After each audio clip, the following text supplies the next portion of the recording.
Okay. Hopefully everything is working today. I've been having a... Oh, hi, Pumpkin Reaper. I've been having a hell of a time getting everything to work. I am very much hoping that all of my audio issues have been solved. It's been a bit of a struggle because I made the rookie mistake of updating Windows ever. And never do that. Never update Windows. Never let Windows update. Windows, I need you to stop. It broke every single audio setup I had. For some reason... Is there background music playing? Please, you're the only one here. You have to tell me if there's background music playing.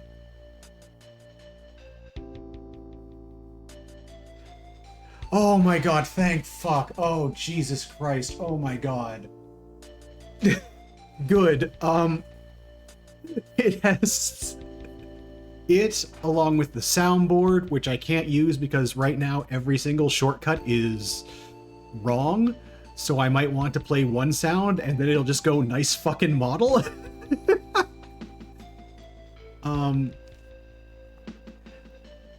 I have no idea what happened, but I had to reconfigure all...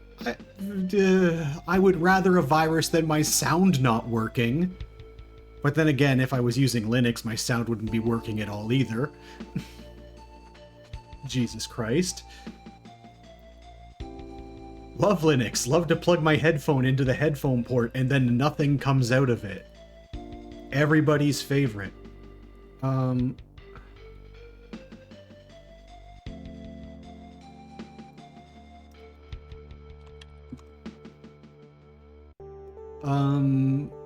But yeah, oh my god.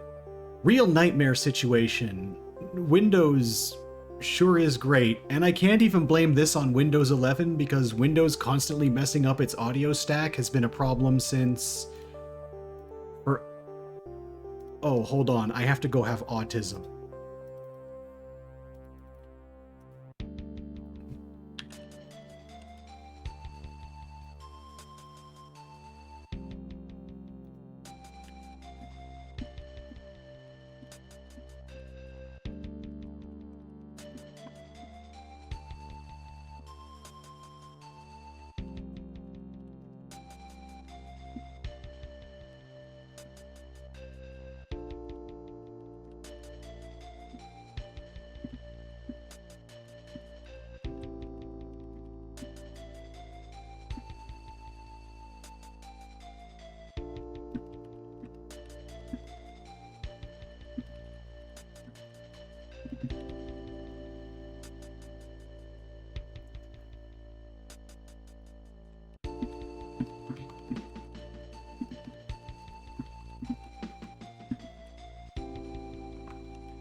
Sorry, somebody said something in Discord and then I immediately started having autism, as one does. I'm gonna switch over to the actual game though.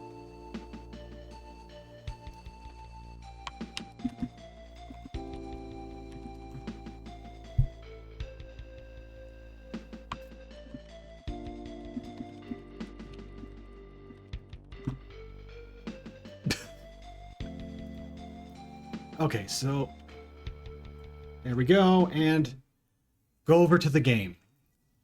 So that can't be right. No, it must be right. Okay. I'm a bit of the ways into the game because I did that thing where I play it.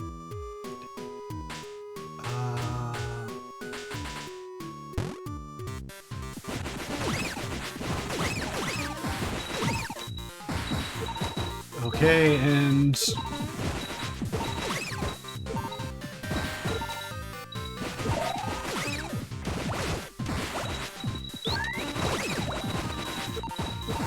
Ugh. This is the most harrowing, spot to load a save from. I really probably should have done the, Monster X or Weapon X fight, or whichever one it is. I always get it wrong. I get it wrong every single time. No!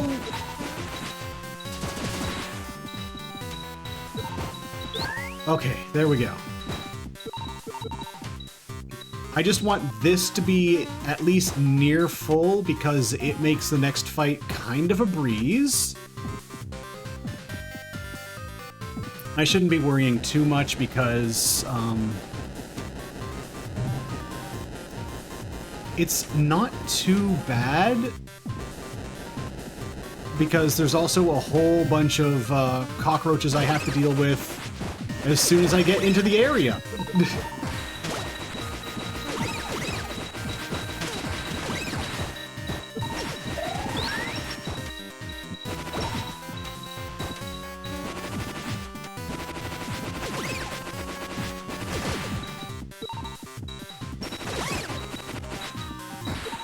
Oh yeah, we're doing the true ending run, so...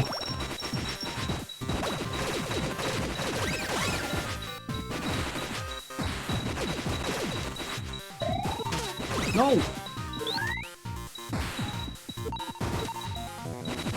Okay, and so here's where things get a little hairy.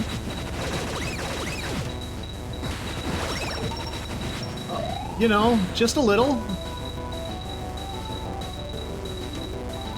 I mean, don't overextend yourself. That's like the #1 rule of everything, always, all the time. Oh, fuck.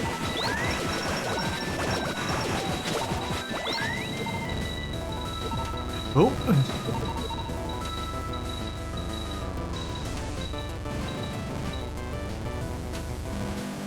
Okay, and it opens up, and we...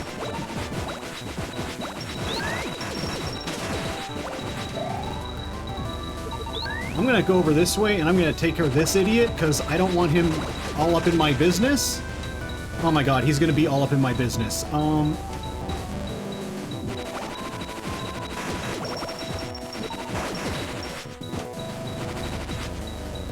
I've been alright. You kind of caught me right in the middle of a boss fight. Oh my god.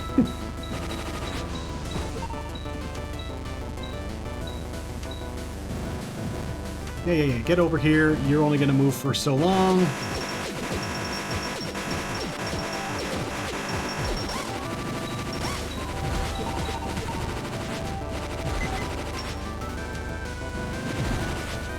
Oh my god.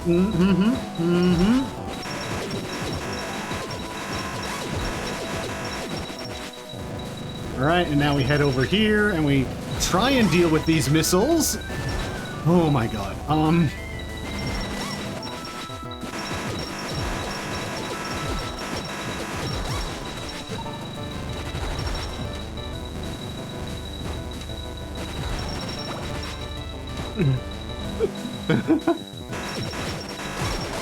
Alright, there we go. That takes care of the boss. Oh my god. Monster X. Okay. Alright, listen here, you little piece of shit. I'm gonna...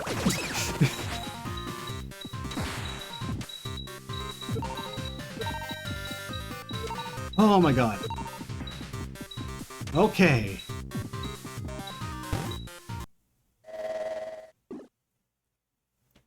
Oh.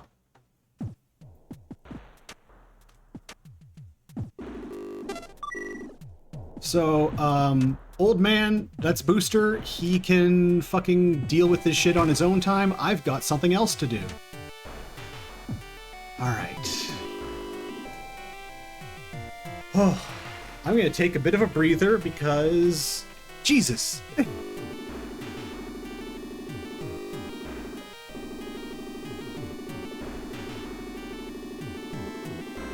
It does, but it does kind of give you some indications that you're supposed to do something.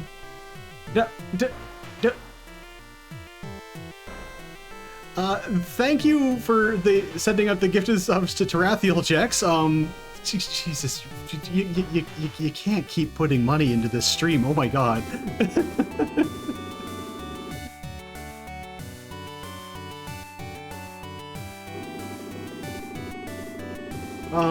Yeah, yeah. Oh, I love this cutscene.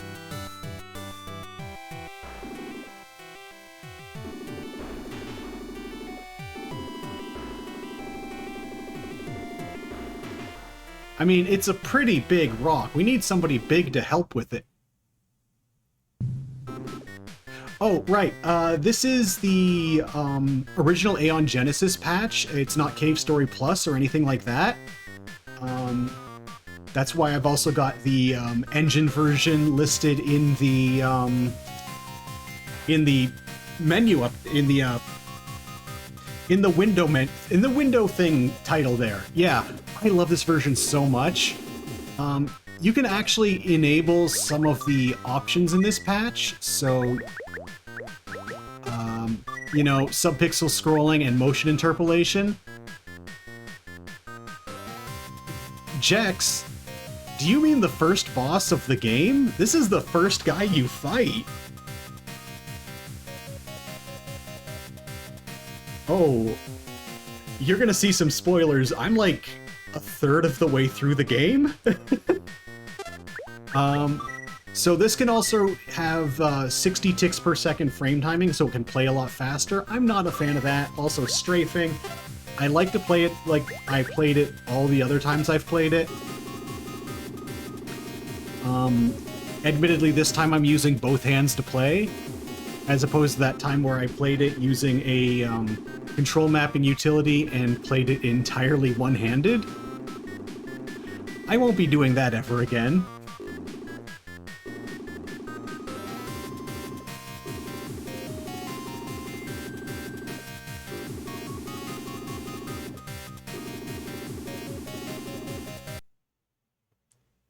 Nobody respects Balrog. Oh, there's plenty of jokes to be made. But I think the bigger joke is how once I played it on the PSP the entire way through. Oh, fuck.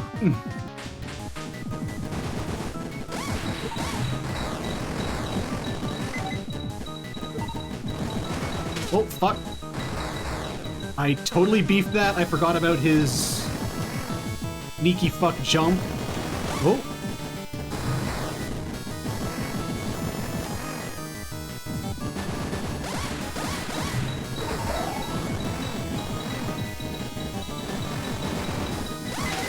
Oh.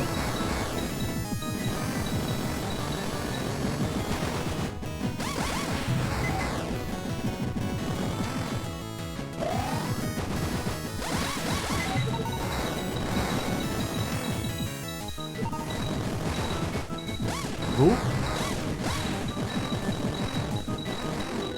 Huh.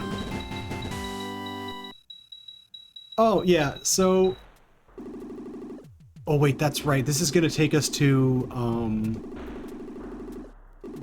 a particular part of the game, which is super cool. He just helps us anyway, because I kicked his ass.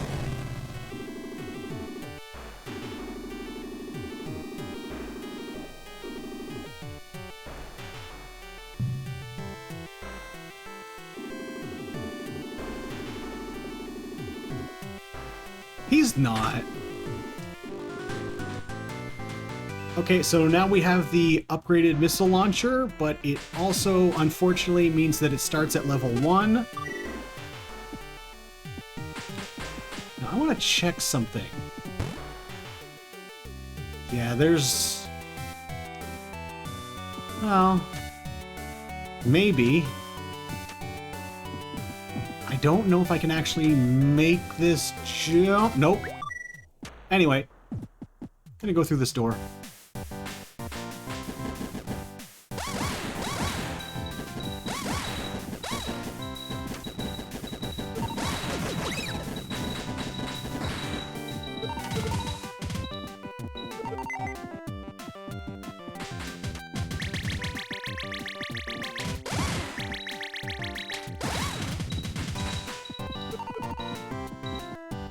I'm just trying to get the missile launcher a little leveled up.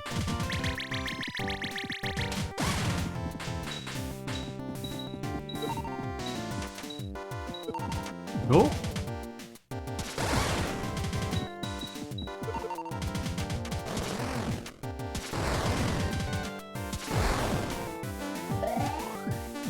Oh no, these guys. I hate these guys so much.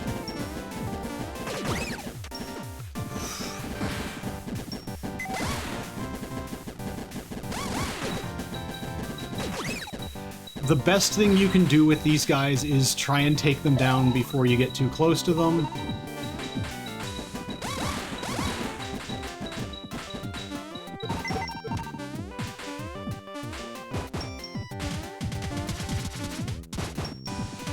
Oh, right, that's...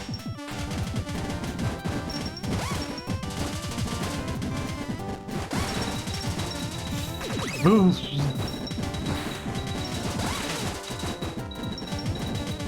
Oh, that is some sloppy play on my part. Oh my god.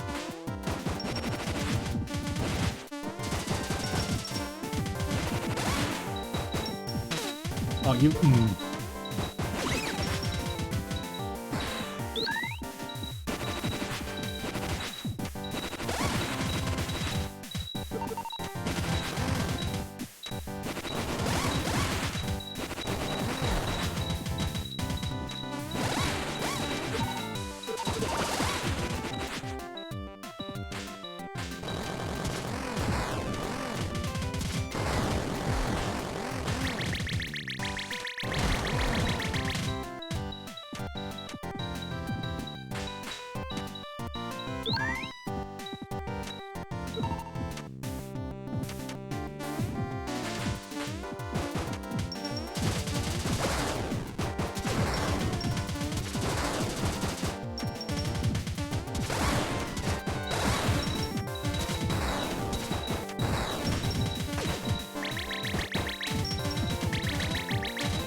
Oh, yeah, Curly will just fuck everybody up.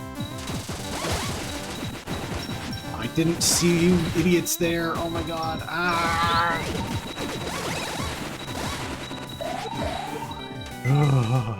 Ah.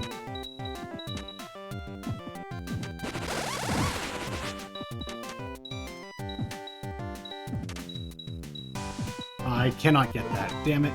I am not gonna try. I'm flubbing some jumps, seriously.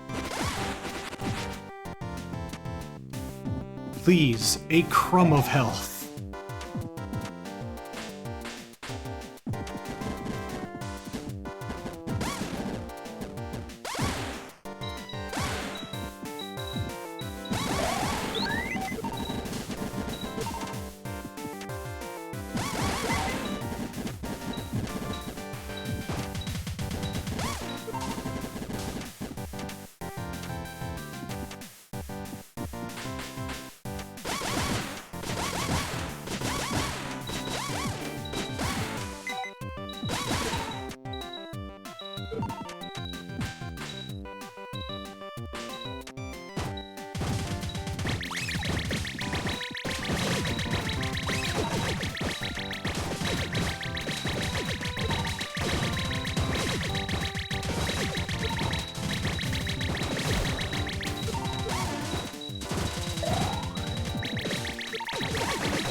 Oh. Oh.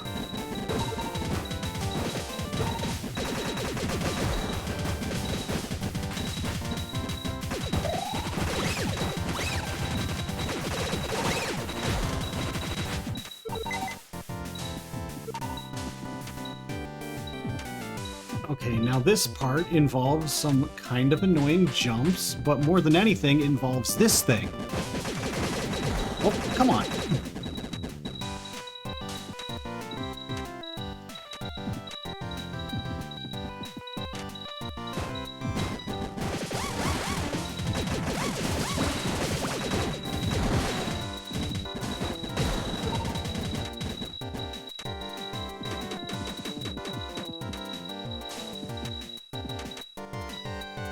Now I need to do some timed jumps that are...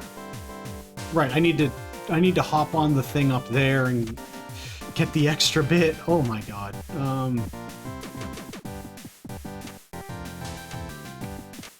Despite this being one of my favorite games, I'm actually quite bad at it.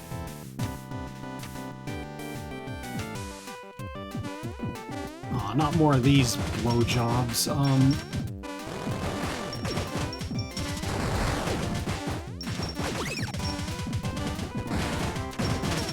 Ow.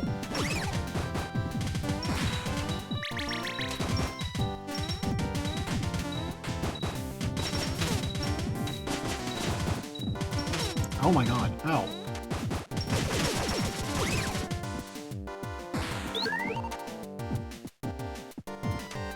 I am so low on health, it is insane. Oh no.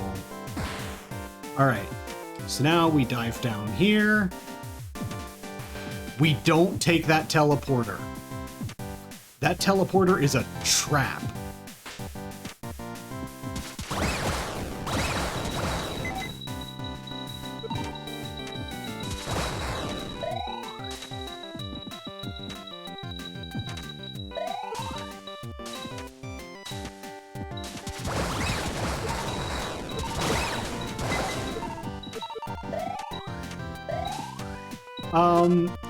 That teleporter takes you to a shop, and initially you're like, oh, a shop, this is great, I can do stuff here. No, you can't. As soon as you leave the platform that the teleporter is on, you have to traverse the entire labyrinth all over again. It is so cruel.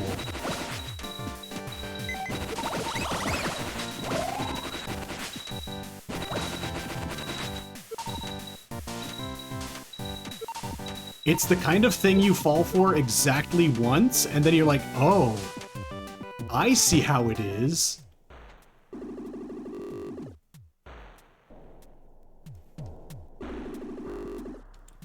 Okay, so now we're in a new part of the map.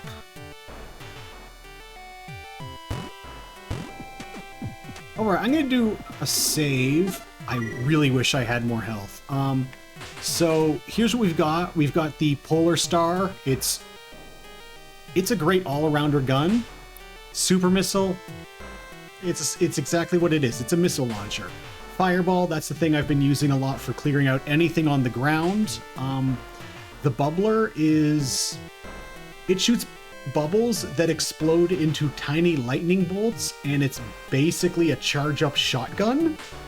And then we've got Blade, which is a haunted sword that does absolutely massive damage, and I used it to destroy the last boss effectively. Silver Locket, map system, it's a map. Key to Arthur's house, an ID card for something. Choco's lipstick, which I got from having sex with a Amiga. A rusty key, which was used to open a door where we fight Balrog for the second time. A key to the place where we fight Balrog for the third time. That time he's transformed into a frog. Don't worry about it. This refills all our health, but we only get one of them. This reduces the amount of... Okay, so all of the triangular things I've been picking up are weapon experience. And as you collect them, your weapons gain levels. If you take damage, you lose some of that experience, and this cuts the amount that you lose by half. And this is the key to a haunted clinic. You know, normal stuff. Okay.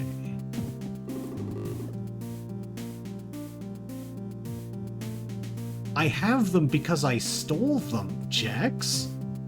From her bedroom. Why else would I have them? Wait, hold on. I need to do something because of the angles that I look at everything.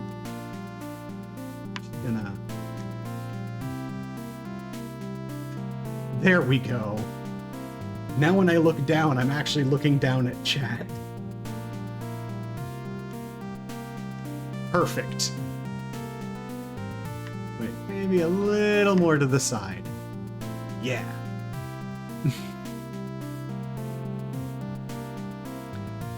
I designed the entire layout around being able to be rearranged, with the exception of the stuff on the taskbar, but... Oh, wait, right! I need to fix the taskbar real quick. Let's see. Streaming. Layout.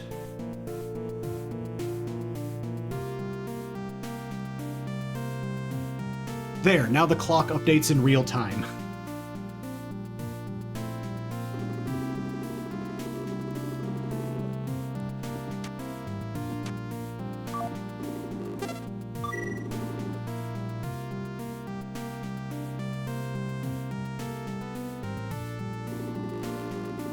Okay, so one of the shutters hasn't opened, so I gotta go take care of that.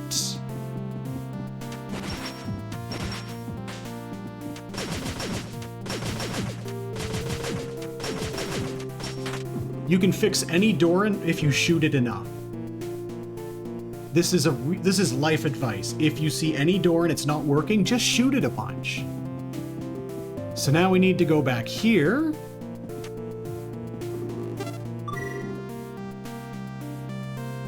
And we are about to see a boss that I will probably die to repeatedly.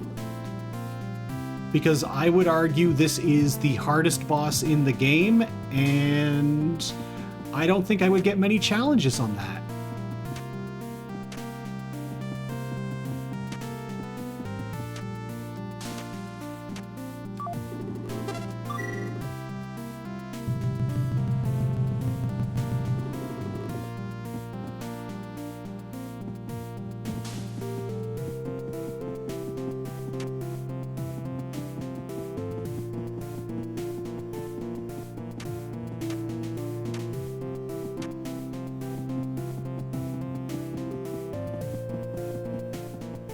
I will say this about the real-time clock in the taskbar.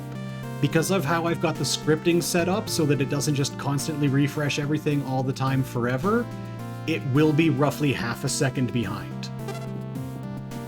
I'm sorry, I failed you all as a streamer. Alright, so now we go here.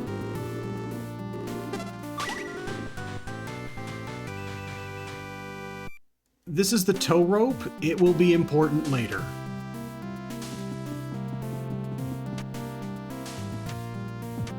These aren't production values. This is just autism being filtered through Twitch. So this is the thing we're gonna have to fight.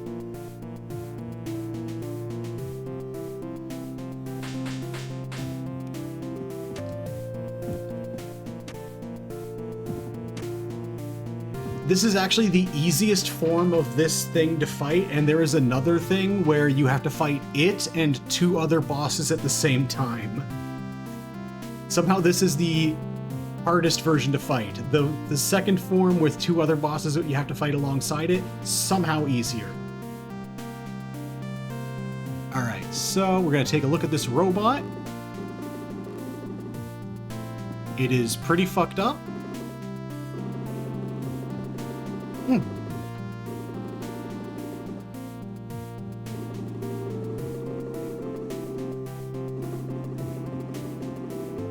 I mean, we're both robots. This is normal robot conversation.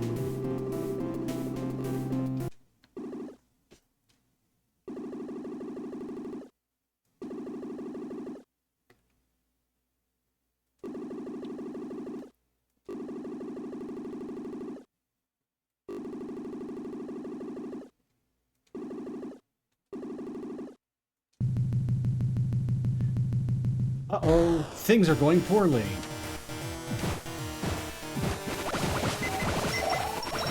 Oh no, I did not mean to jump down here. Oh my god, this is bad. This is bad. This is bad. This is bad for fauna. This is so very bad. Oh, I'm gonna... Okay, so Curly's awake again.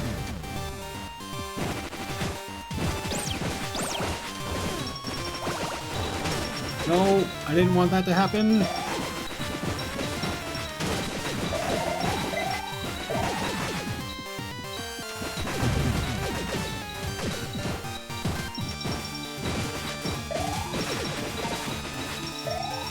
Okay, well the good news is we are doing a lot better on health at least.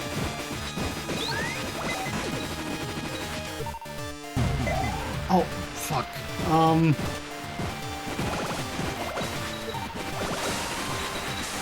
Okay, we need to very quickly get out of the way of those things. Those are not good for me. Please open your face. Okay, there we go. Yeah, there we go. Okay.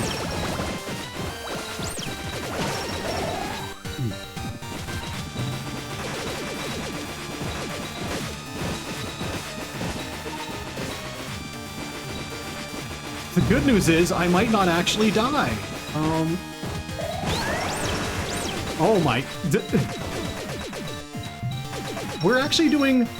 It shoots a lot of stuff. It's, I mean, I shoot semen at things too. It's perfectly normal.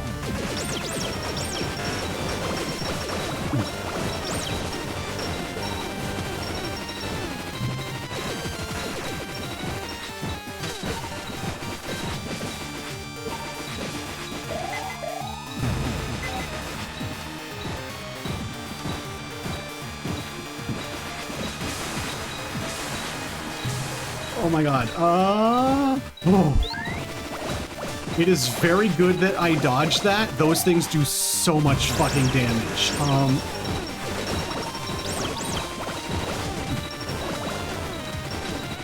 I mean, I'm glad we all understand the rules for when you can and cannot shoot semen at robots.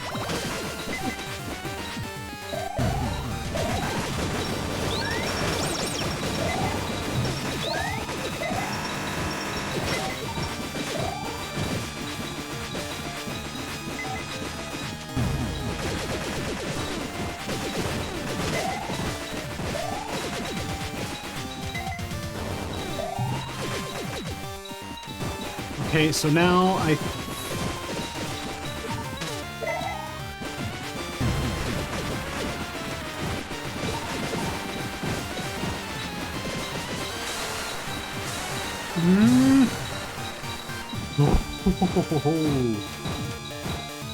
We need to go over here for a bit to hopefully draw it out more towards this direction.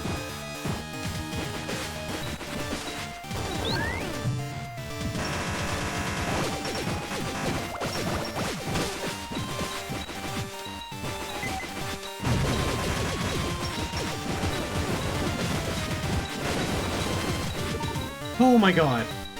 Oh. Holy shit. I usually die to that boss at least 2 or 3 times.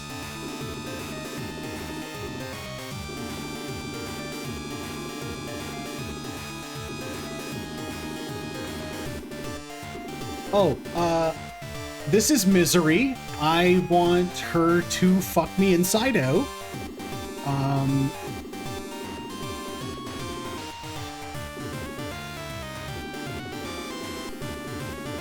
I have a type. I have a lot of types.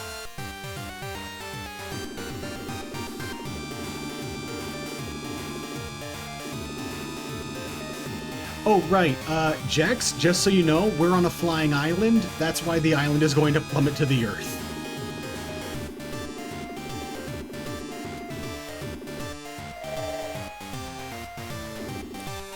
This is the Doctor. He's our primary antagonist. You might recognize him from the title screen of the game. Yeah, that's true, but to be fair, everyone understands Agnes Tachyon. She's an international phenomenon.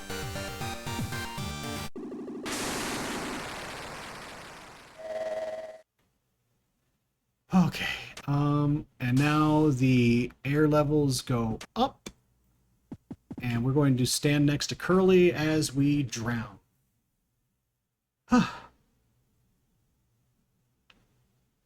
Jesus, what an eventful first half hour of stream.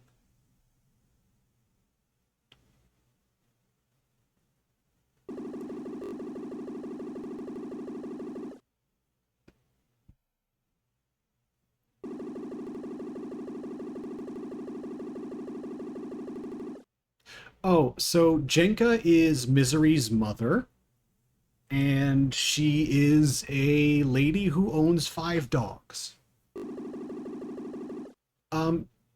That actually gets explained in a little bit.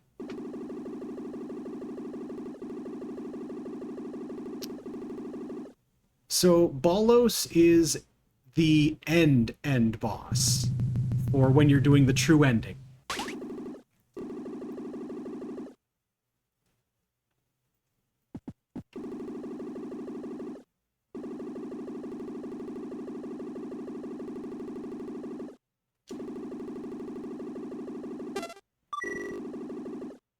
Okay, so now we're just hauling Curly around. And we can breathe underwater because we have an air bubble system, which was hers originally. This will be important.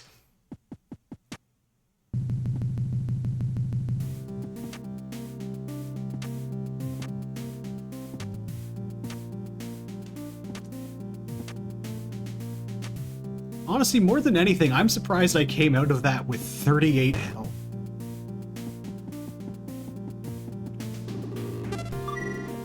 It is very important I save the game.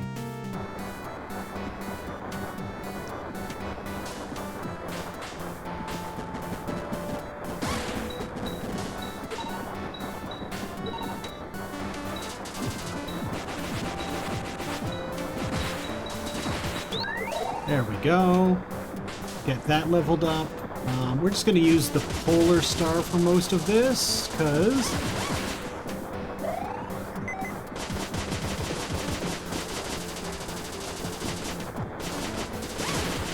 Ow. I'm not going to use the Polar Star for most of this. I'm going to use the gun that's good.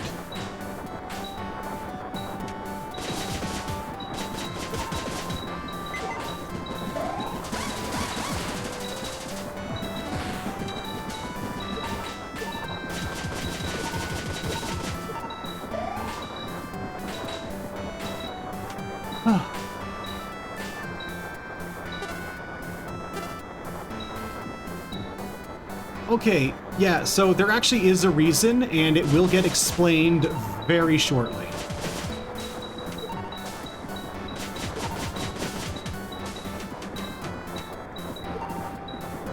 Shockingly, it's not a weird plot hole.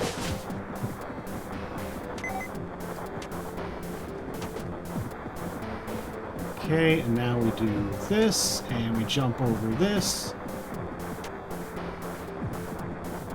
Jump over this. Now we have to navigate some underwater areas, which isn't too bad. But we do have to avoid some spikes, which is always an ordeal.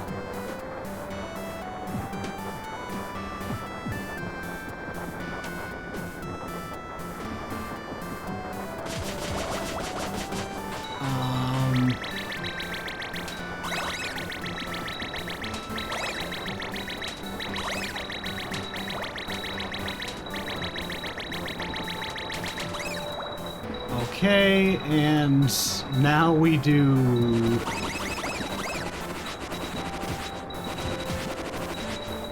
Okay, and now we just gotta very carefully... Whew. Okay, it is very important that we don't go down there.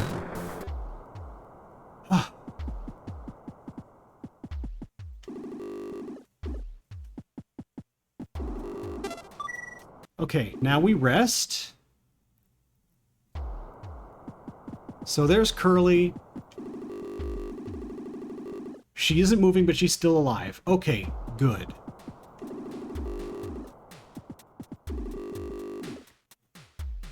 Oh, right, I need to check the computer first. I often recorded what I learned in that notebook. And when I said we were going to learn why they need air, now is why. Open the notebook. Surface-developed robots have limitations on their operation underwater. If they are submerged for too long a period, their system automatically shuts down to avoid short-circuiting. Here is the proper method of caring for a flooded robot.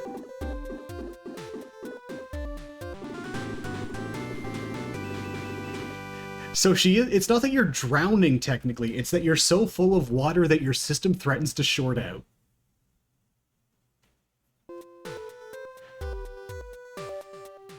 So we drain the water from her, and she starts to reboot.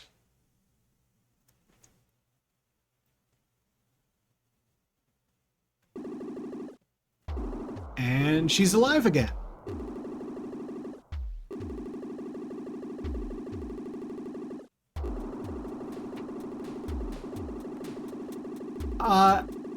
No, yeah, well, no, they're just straight up robots.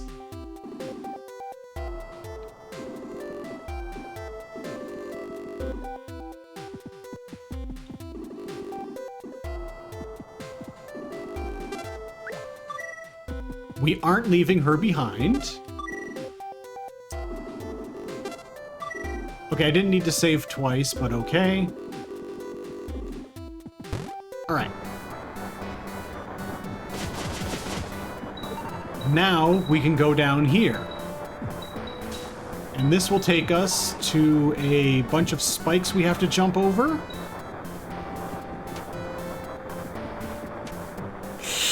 Oh my god, I actually made that jump for once. I never make that jump.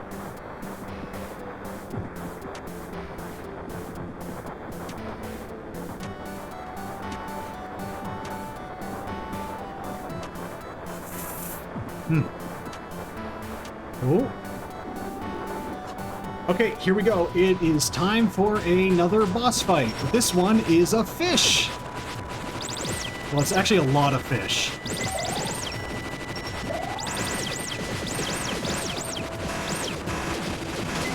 Oh, shit. I accidentally got hit.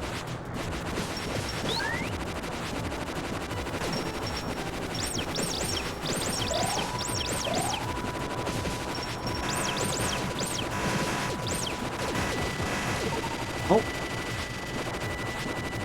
This is actually one of the easiest bosses in the game. But it's also a cool little, like, you know, you get a scrolling shooter. That's so cool. I love that. That's fun and neat.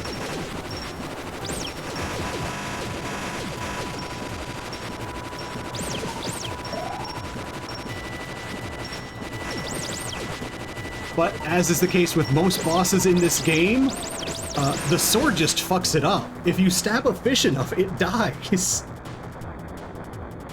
Okay, so Curly has got separated from us. That's fine. This is all part of getting the true ending. Okay, here we go. First things first. Fuck that fish. I hate all fish now. For the longest time, that fish was my icon on Twitter. So here's the Mimiga village. It's usually populated. It is no longer populated.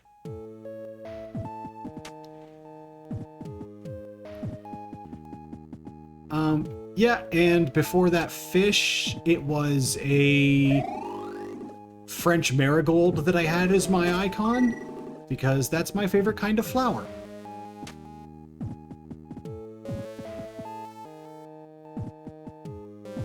Alright, so we go into Arthur's house because this is the only way to progress. We go over here.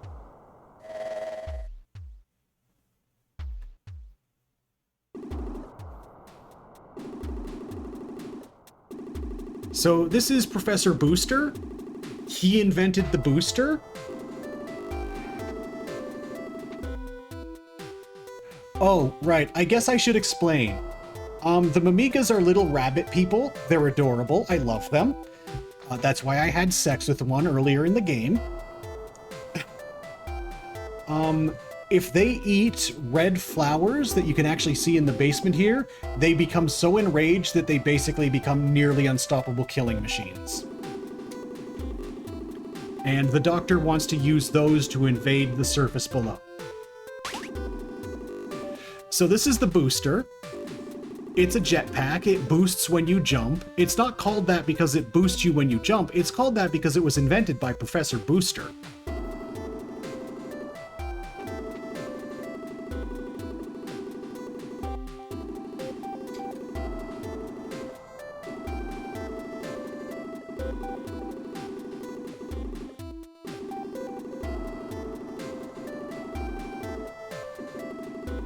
So now we need to go and get one of the best weapons in the game.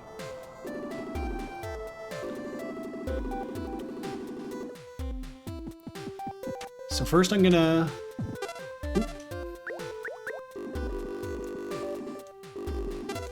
Yes. Okay, game is saved. So let's take care of some things.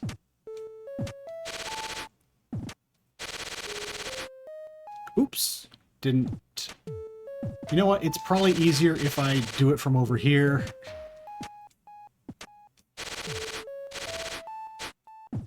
There we go. That's better.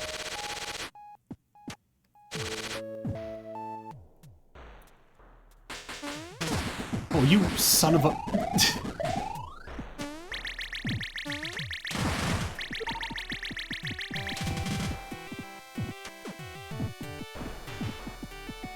So... Thankfully, we're going to go to a part where Jex will actually remember because it's from the very beginning of the game.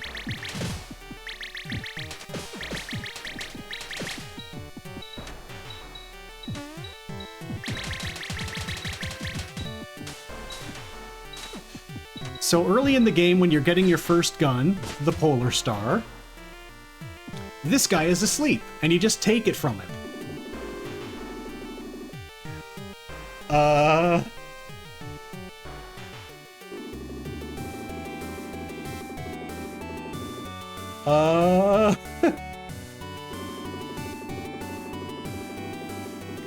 So you probably made it to the egg zone, or maybe grassland, or maybe sandland. Oh, he's not very happy that I took his gun.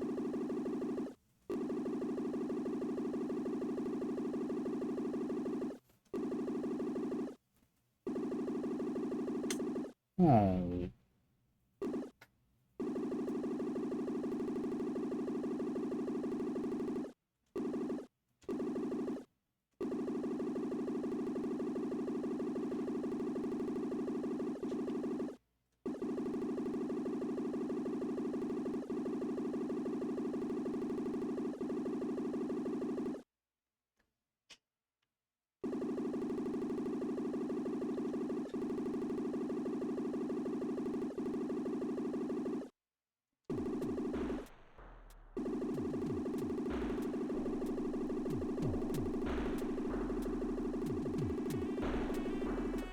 You shot so much stuff, I can't help but cry.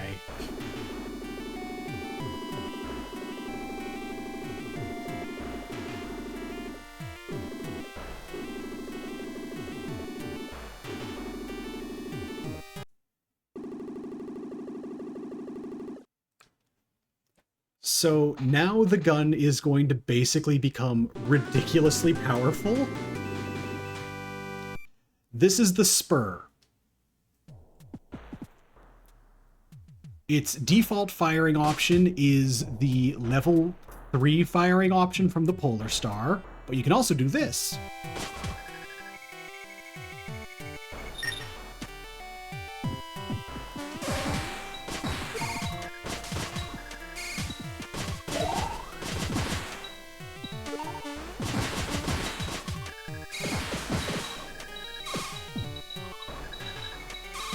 Yeah, you can charge it.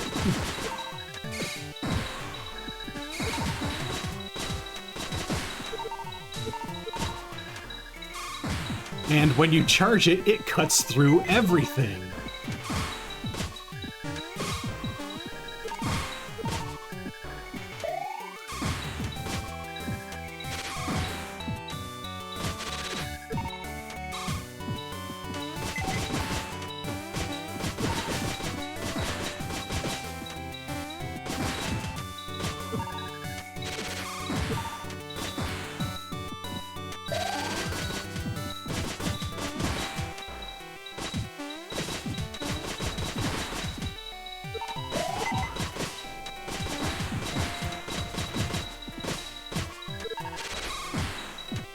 Yep, it's basically amazing. And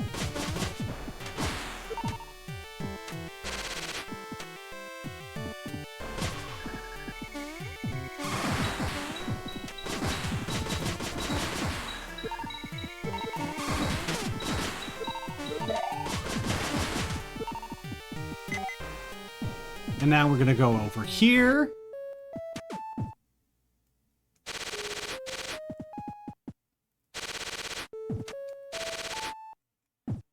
Okay, have a good shower and dinner. I'm going to save my game now. Because now we need to go to a new area. Technically one of the earlier areas in the game, but it's been kind of messed up a little. I'm gonna save here because I don't want to make a full run back if I mess anything up.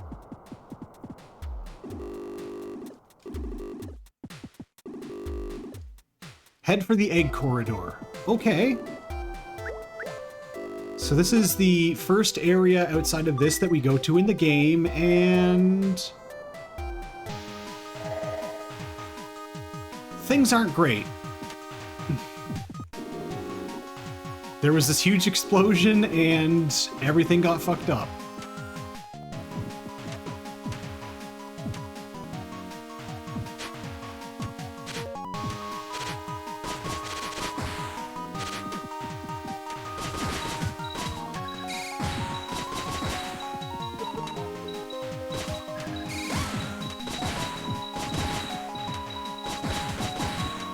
Basically everything has gone to shit.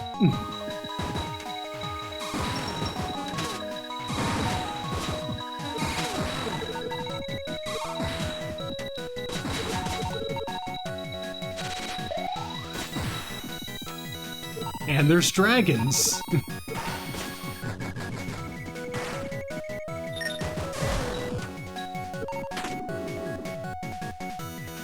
Yeah, things did not go well for anyone involved here. Right, I can't go that way.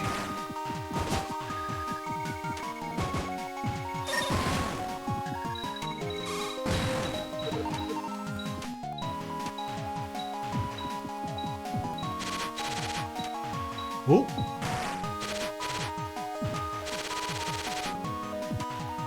You do not want to get crushed by the big rocks. That is an instant death.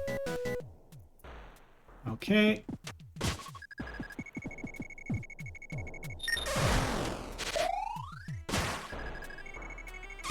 Oh.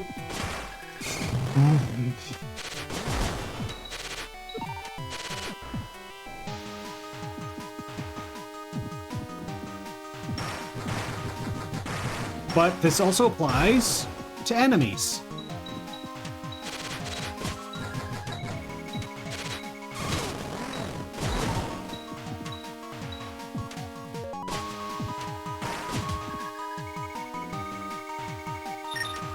Oh, that's just the name of an NPC. He pops up every so often. We're gonna...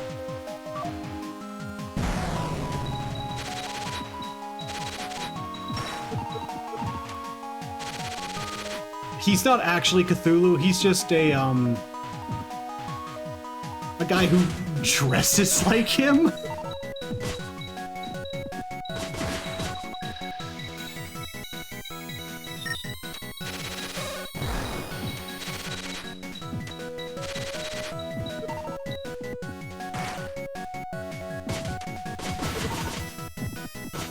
Oh.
Yeah, they...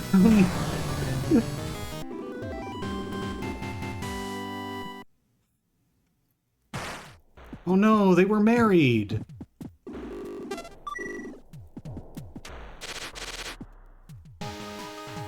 Oh! Piece of shit.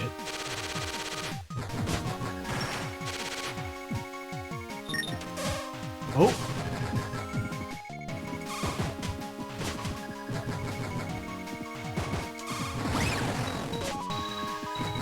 Oh! Oh my god.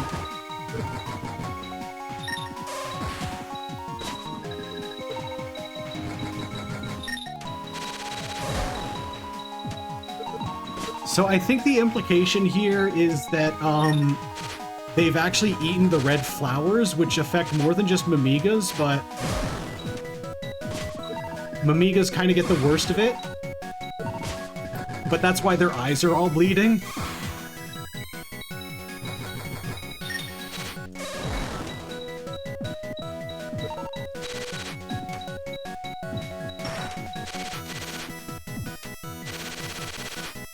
So first we go in here, and we can thankfully replenish our health, save our game.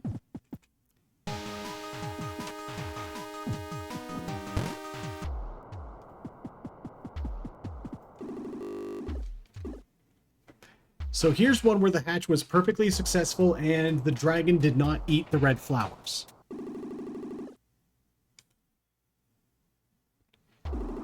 Oh, and here's Kazuma. He's Sue's brother. Sue is a human disguised as a Mimiga. I'm trying my best to catch everybody up. I played 3 hours or so of this game at like 2 in the morning? Maybe 3 in the morning? I don't remember when. So there's a lot that everybody's missing because nobody was there for that stream.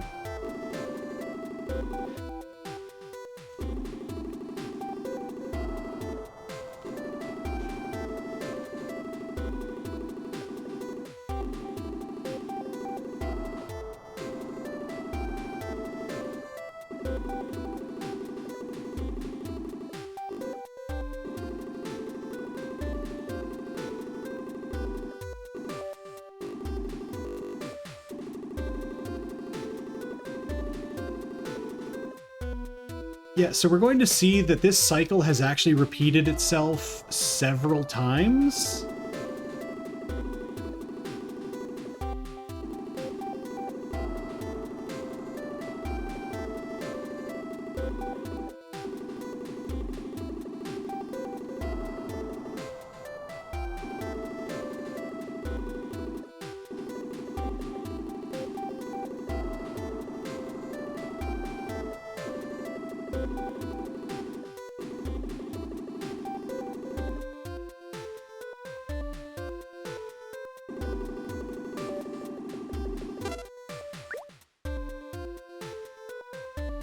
So, I just saved, so we're gonna get one of the endings.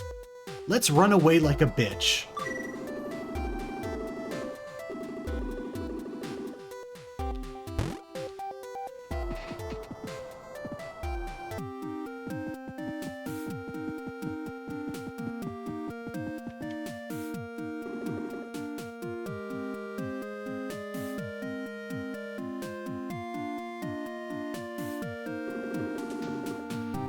Later. And that's the ending. But we're not gonna do that. Because we're cool.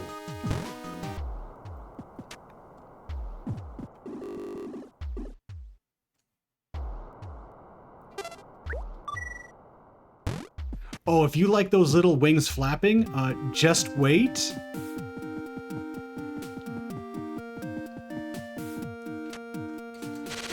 You are going to meet one of my favorite enemies in the game, which is so pathetic that it can barely even be called an enemy.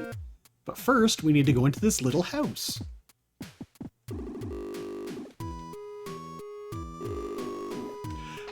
So now we have to go find the tiniest husband.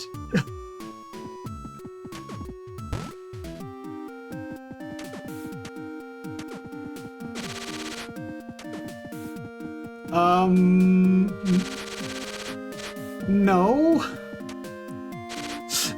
We won't be eating him. All right, let's see if I can do... So first I'm going to save here. I mean, it's a very tiny clan. They're like 2 inches tall. And there's only 3 of them. Including the husband who I'd have to eat.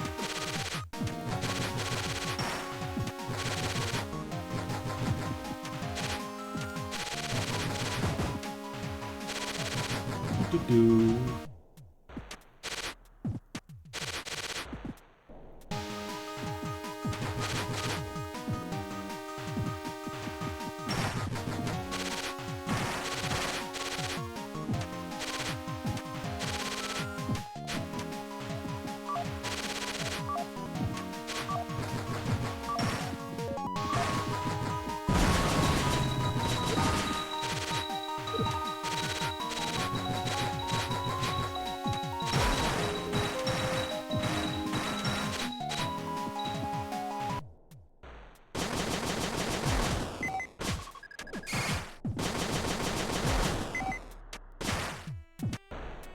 So if you know what you're doing, it's actually pretty easy to navigate this whole area.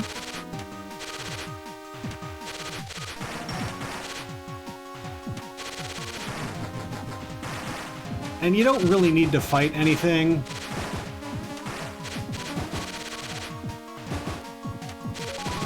Even if it does get a little frantic. Oh my god,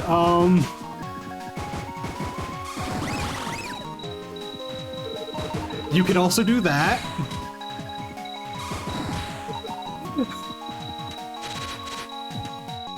Normally I just let them chase me because they can't usually catch up. Oh, Remy's here. Oh, wrong button. Boing. Hi, Remy.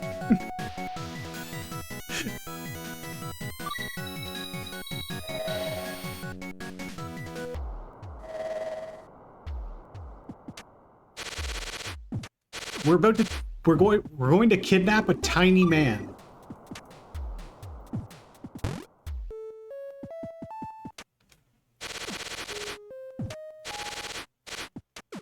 Even tinier.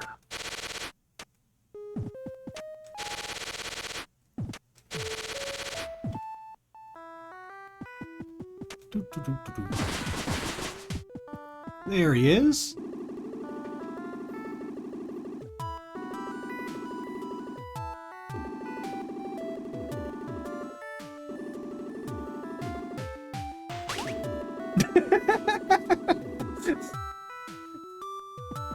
So he's an inventory item. He's very small. We're going to take him to his wife. I can't eat him. I need to reunite him with his family. I'm nice this playthrough. Oh wait, I don't want to use this save point. This save point's for losers.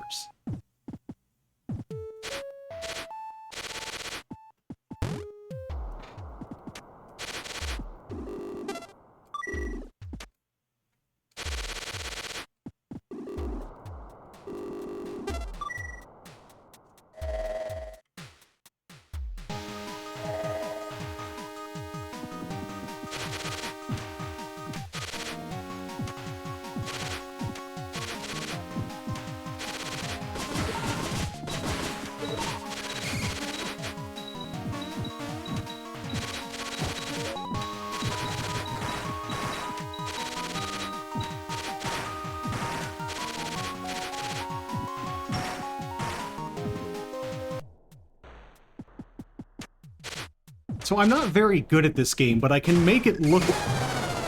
I'm not very good at this game.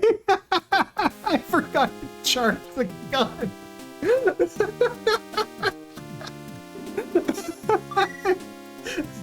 So anyway, let's try that again.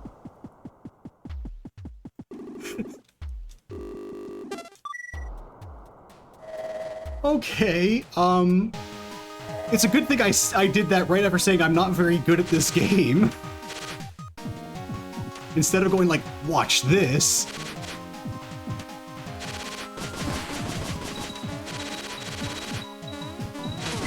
Oops.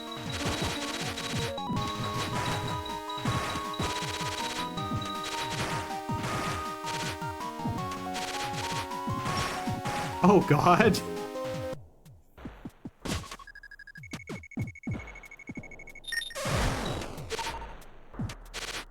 Why are so many of my clips me just unceremoniously dying, or other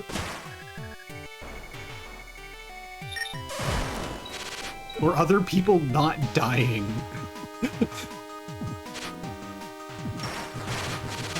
Oh, ow.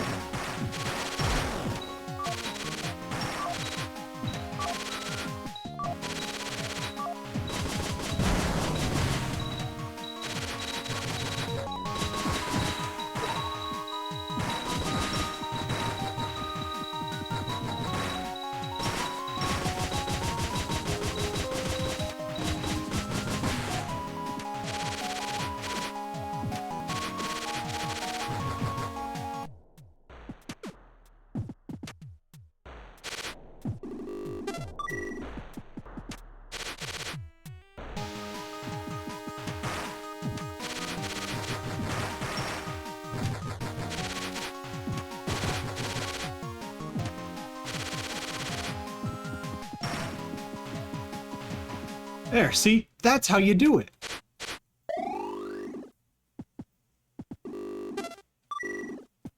I mean, I say as if I didn't beat most of this game literally yesterday. Like, as in I got way further than I am currently. I beat most of the game.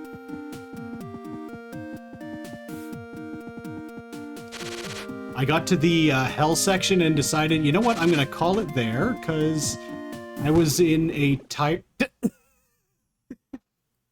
We have reunited the tiny man with his tiny, tiny family.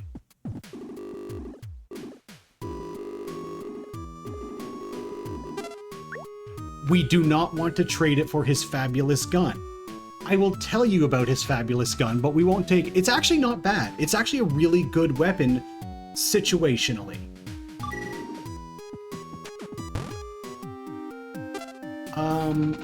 The gun he gives you in exchange... Actually, well, sort of.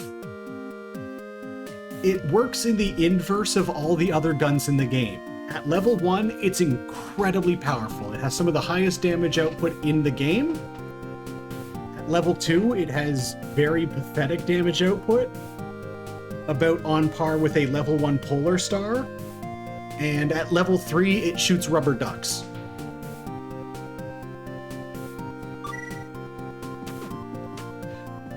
So the more you level it, the worse it gets. But at the same time... Oh no, oh no!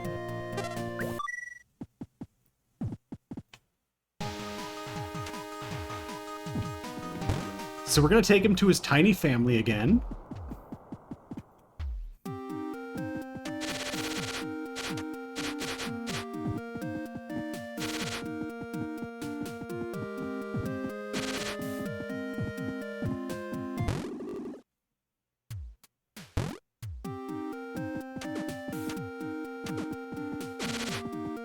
I just did that to be a nice person, you see.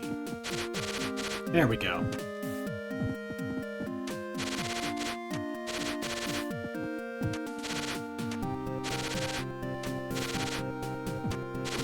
Oh.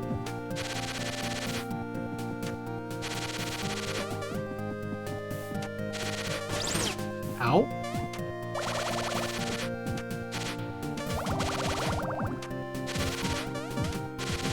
The cats also shoot sperm at me.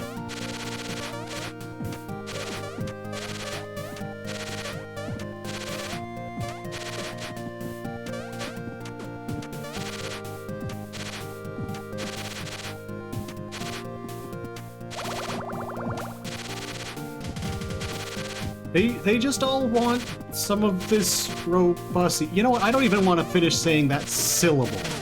Ow. Ow.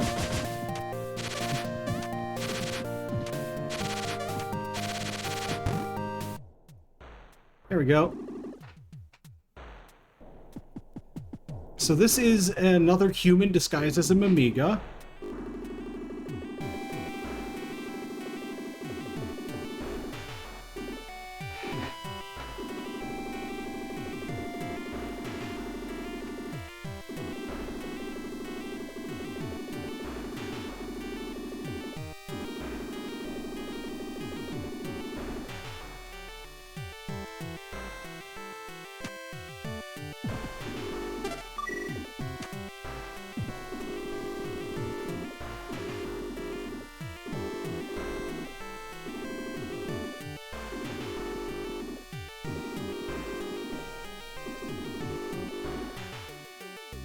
If you're deathly afraid of heights, you shouldn't have come to a flying island. Yeah! Okay, so now we're gonna get to see one of my favorite enemies in the game. The really big bat. I love him so much. Look at him! Look at him! He's just having a good time. Which means he has to die.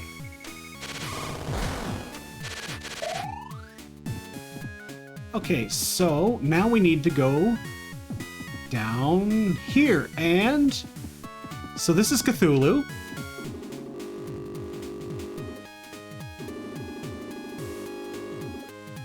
This isn't the first time this sort of thing has happened where somebody's tried to invade the surface. Oh, we should talk to Curly. she's lost all her memories. So she literally is no thoughts head empty.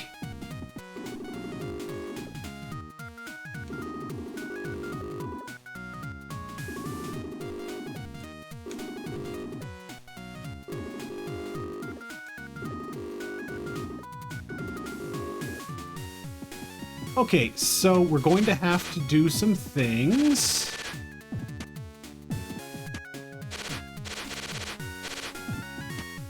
But first, I want to show how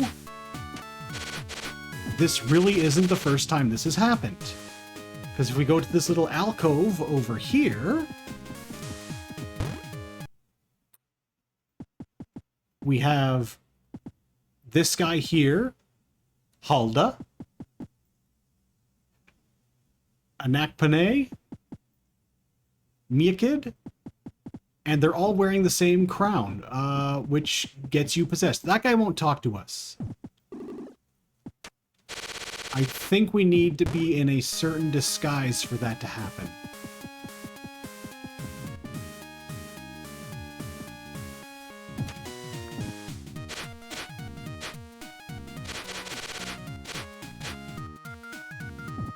Okay, so now we need to... Oh, you know what? I have gone the wrong way. I need to go...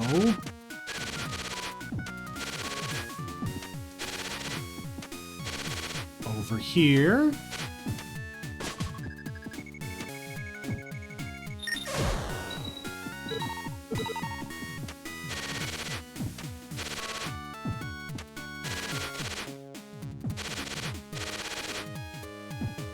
Is it down there, or is it up over here? No, it's down there. Okay.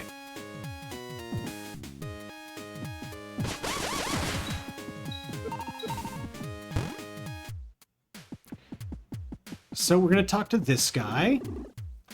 He's one of the fishing... He's the guy who's usually fishing in that spot where the fish with the face is.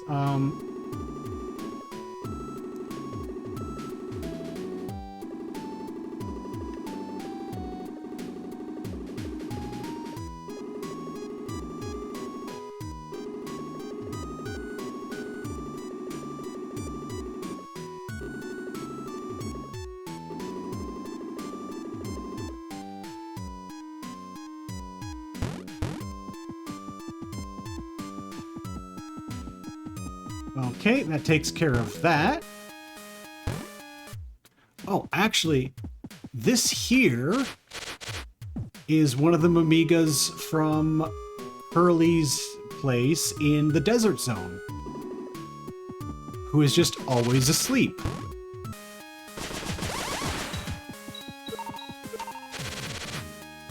Okay, so now what we do... Whoop. Now we go down here.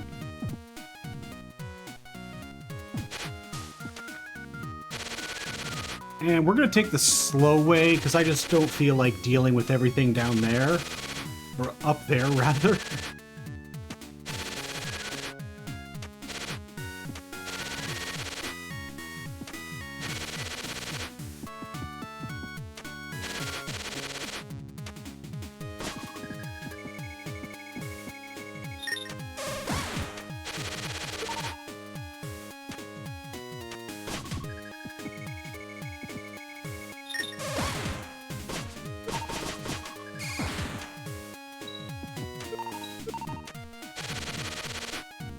Okay, now we go over here.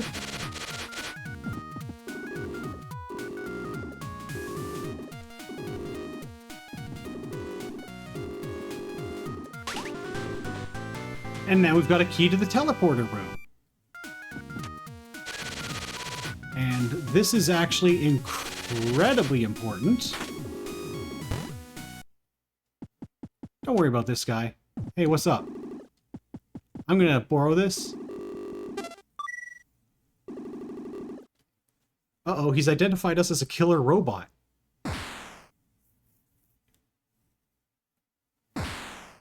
And... now we're in jail. with the Mimiga who's always eating food in the opening area.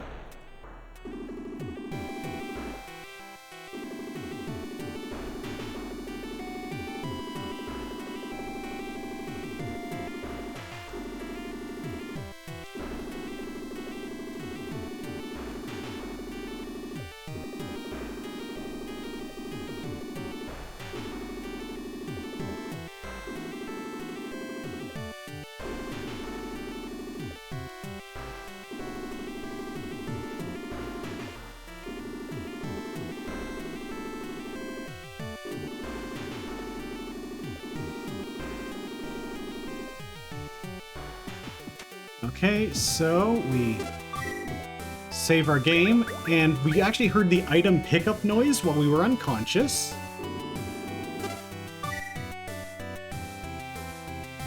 So Sue wrote us a letter, and she's basically telling us everything.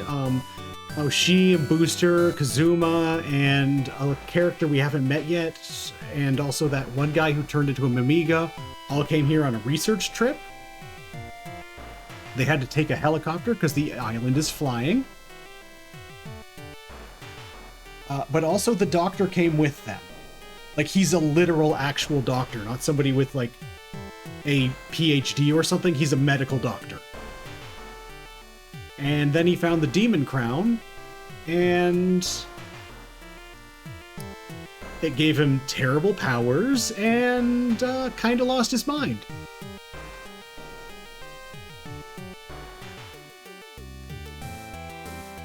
He already was kind of unstable. He was drawn to the island in the first place, but things got worse.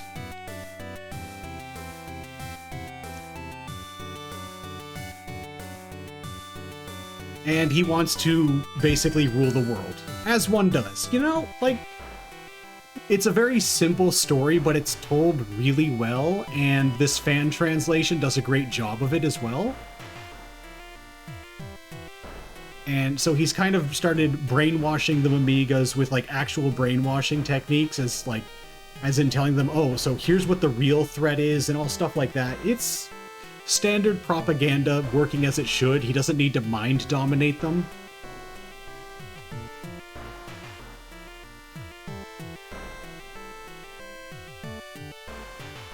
So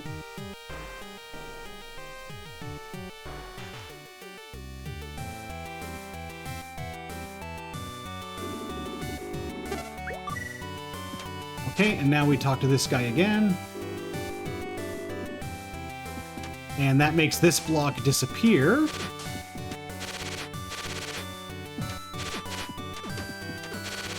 And now we can escape prison.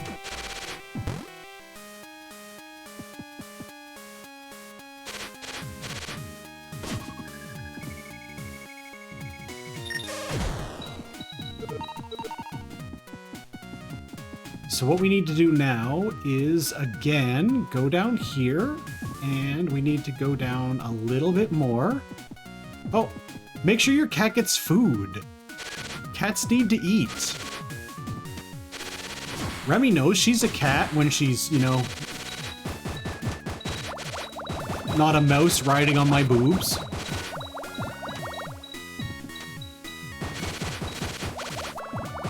Okay.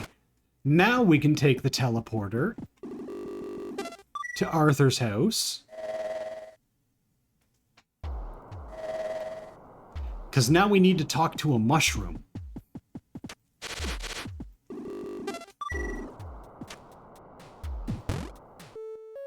You know what? I'm going to make sure that I heal up first.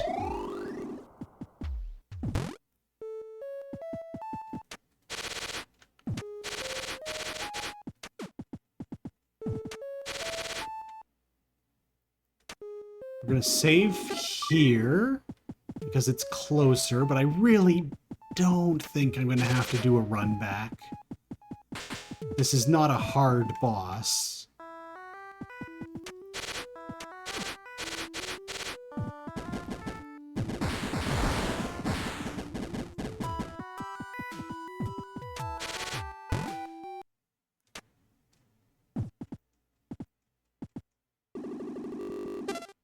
Yes, I have business with you. Yes, I want the mushroom badge. No, I really want the mushroom badge. Yes, I really want it.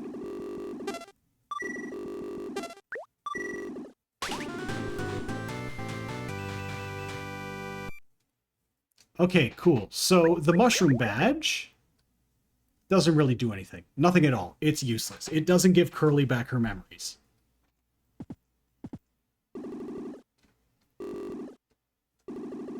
Welcome back. I'm about to beat up a mushroom so I can feed it to a girl.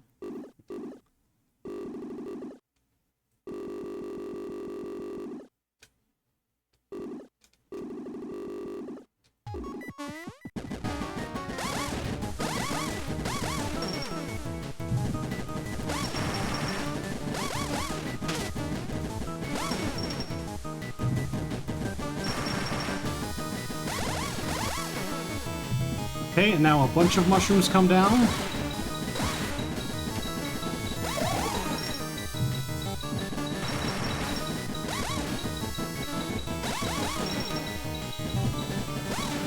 Ooh. And now more mushrooms come down. Oh, ow.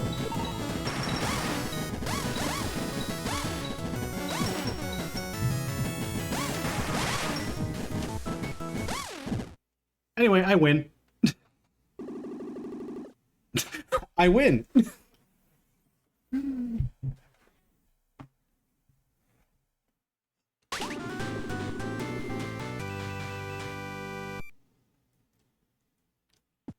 I took a bit too much damage during that fight for my liking, but it's not like it's a big deal.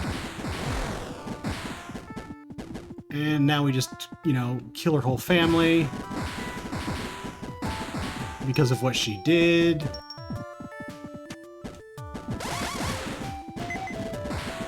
And also that guy, he doesn't have anything to do with any of this. I just didn't like his face. Nothing, but it is the mushroom that gives Curly her memories back.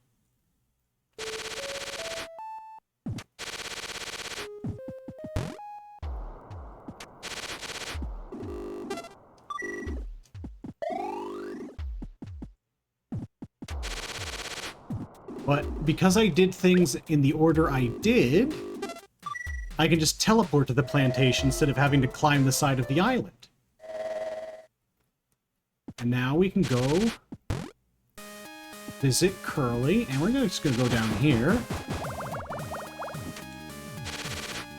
Because there's a shortcut we can take underwater.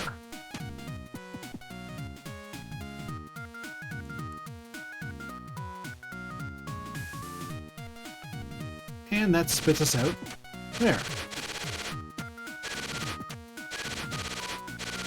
Alright, and now we go visit Curly.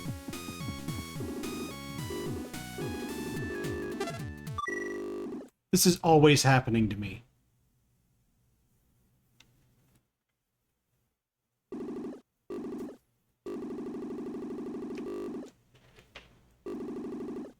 That's actually the first time we learn our name in the game, I'm pretty sure. Oh my god, why do I have...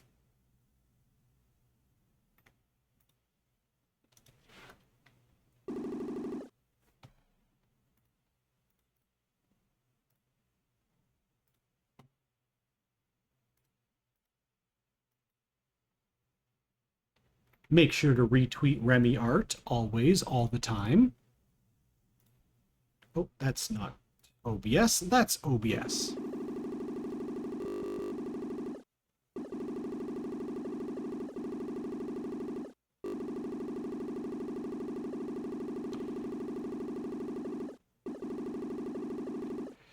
So the reason we were sent here in the past wasn't to, you know, bring Mimigas back, but to get the demon crown.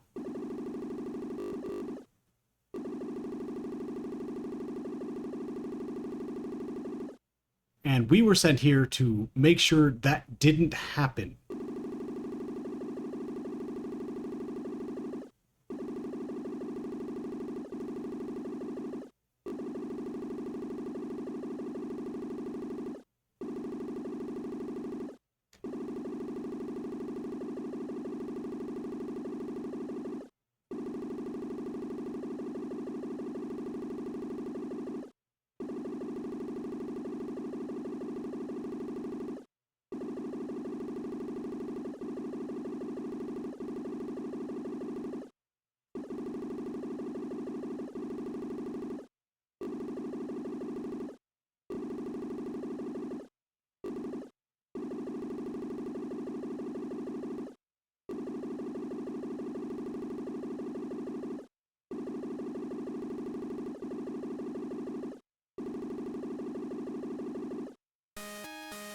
I don't remember anything.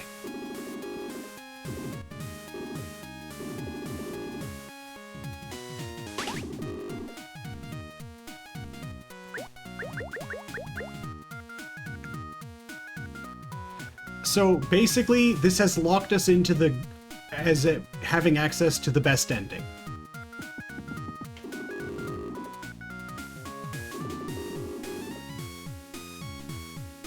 Creepy.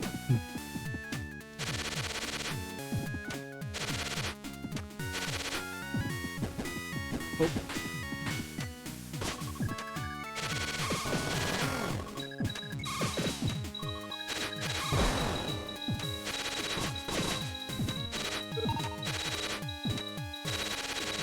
Now we can go to this area here.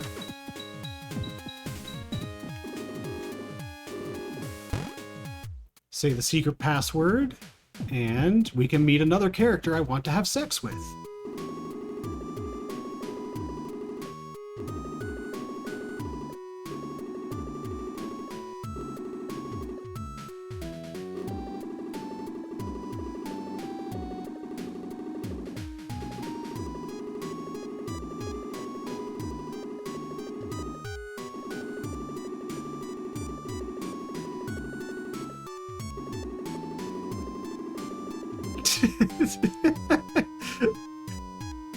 I'm sorry, but also women who just go, chivalry is dead when somebody throws them off of an island are also my type.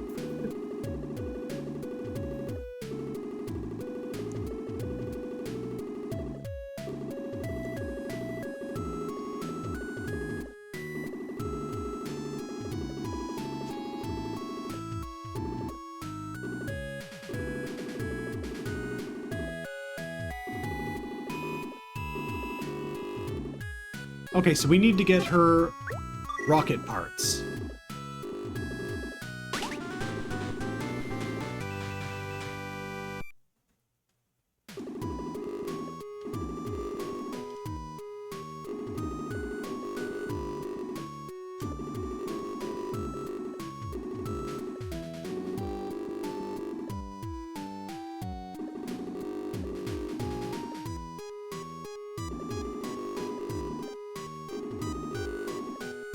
Okay, so we are disguised as a Mamiga now. I'm going to save the game.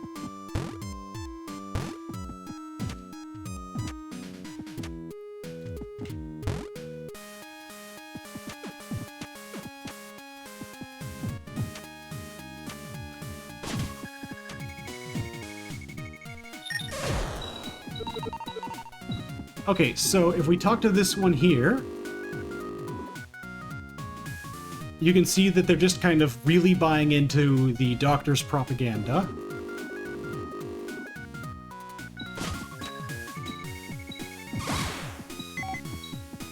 Oh.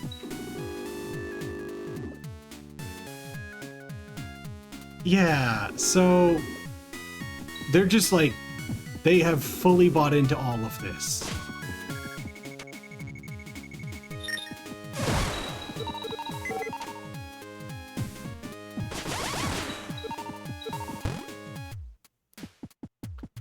Okay, so now we... Oh, wait, no, we don't go here. Actually, wait, we do, because I want to talk to this one. This is the Mamiga that was always asleep at Curly's place, I'm pretty sure. Oh, right, I don't have my jetpack. I have to jump normally, like a regular person.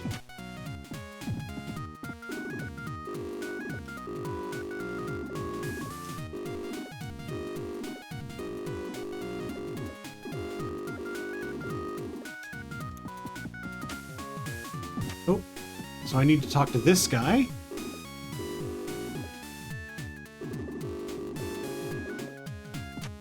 And we take this sprinkler. But we need a working sprinkler.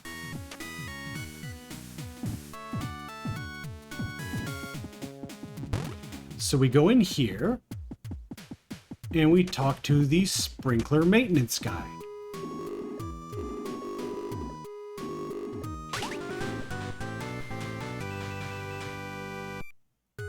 now we have an actual sprinkler, which is all we need to finish the rocket.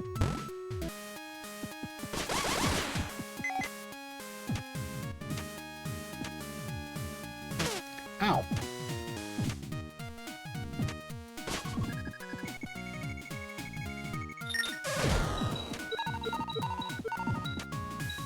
So we go over here.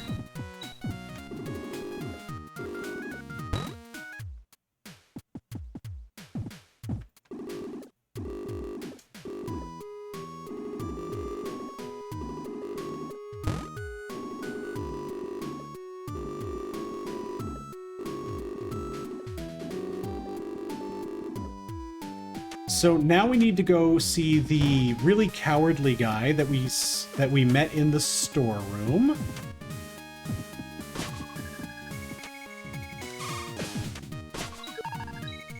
Oh.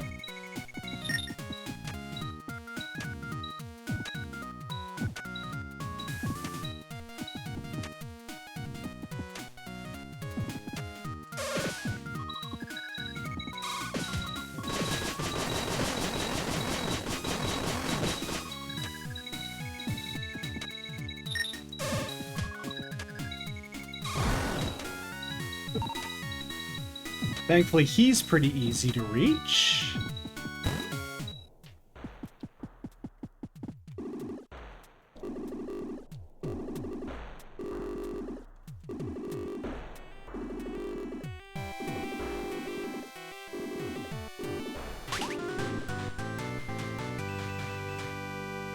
He gives us the rocket controller.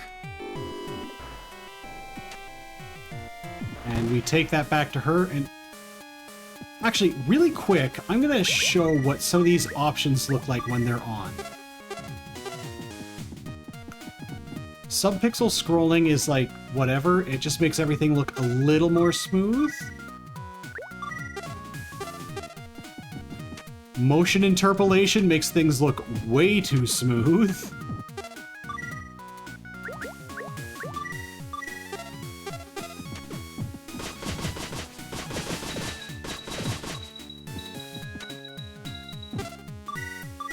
So I'm going to turn off subpixel scrolling because it bothers me. And we can also turn the timing up to how it works in Cave Story Plus. And now everything just moves way faster, and I hate it.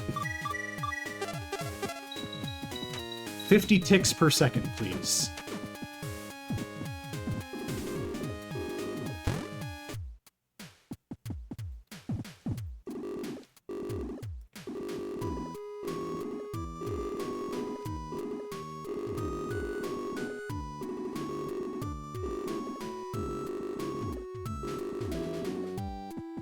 Okay, so now we take a nap.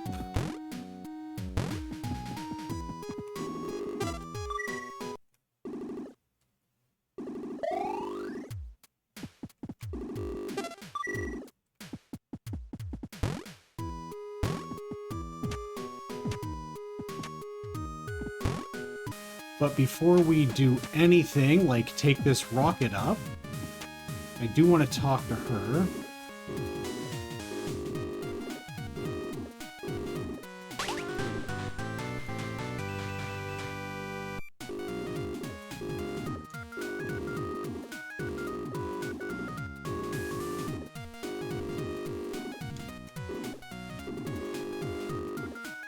So things are kicking off. All the Amigas are gone. They've been taken to be turned into super soldiers.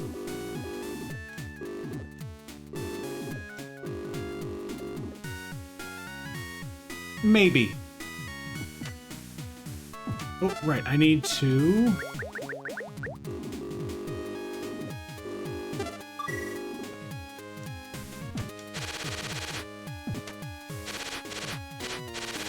Oh.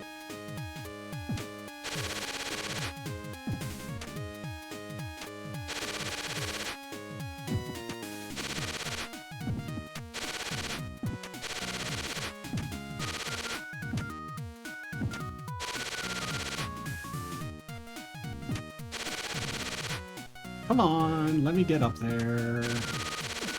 Ow, ow.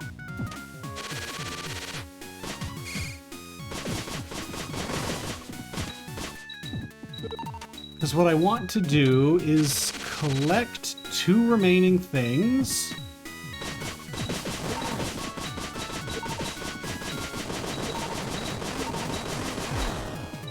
Oh, right. I just need to exploit a certain behavior of the booster pack. If you do it in little increments, you can get a lot higher without doing anything. So that gets us another life capsule, which will give us an additional 5 health.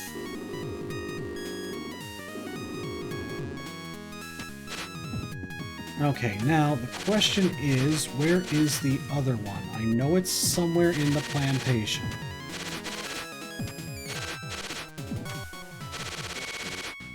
There it is. Oh my god, there's a lot of bugs.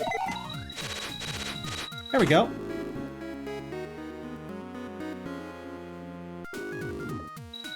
So that's actually all of the health capsules we can get in the current portion of the game. There's only one more. But before we do that, I'm going to save my game again because I don't want to have to collect them again.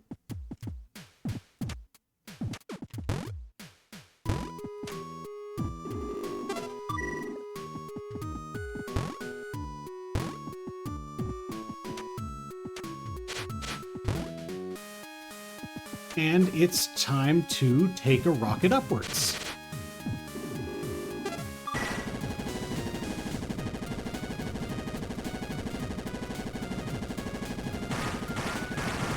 So that's why we needed a rocket. Because if those things crush you, it's instant death. Okay, here we go. This is one of the tougher parts of the game. It's not necessarily super difficult, but it can be annoying, and there are certain parts where you will just die if you fuck up a tiny little bit.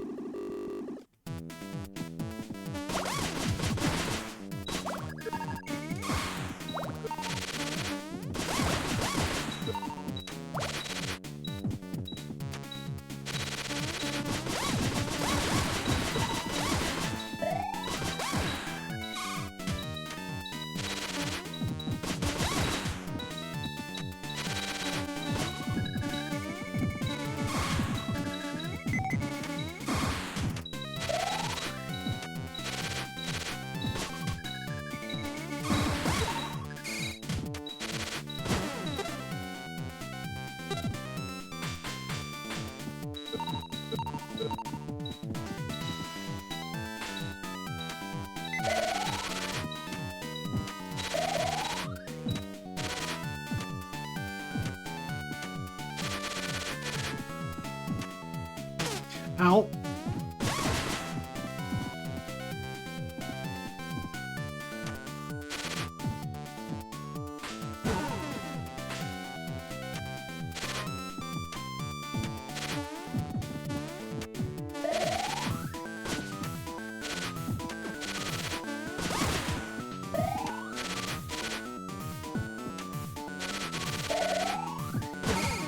Ah, damn it.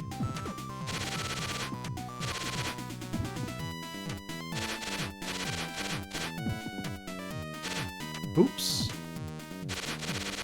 Yeah, this is a little bit of a, like, it's a pseudo gauntlet.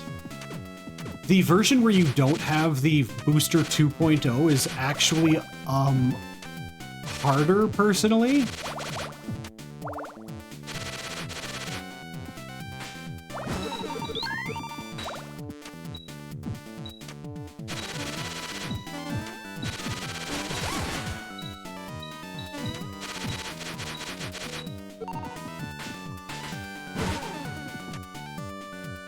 Okay, now we gotta fight this guy.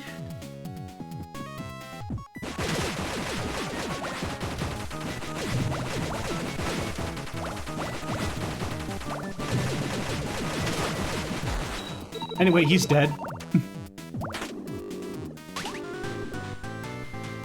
Oh, I forgot to talk to the... Oh. Oh well, not a big deal. Just something I wanted to do. Oh no, it's a Eurojank platformer.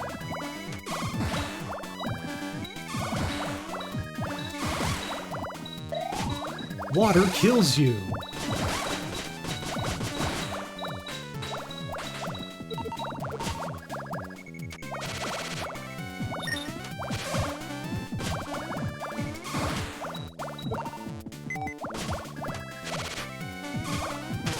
Ow.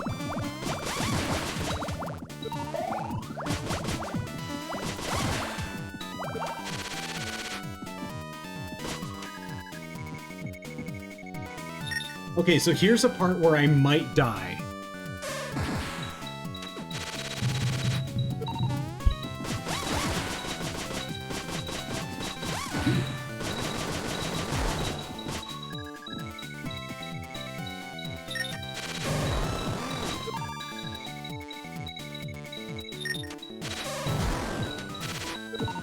Thankfully... Oh, fuck. I always get caught off guard by...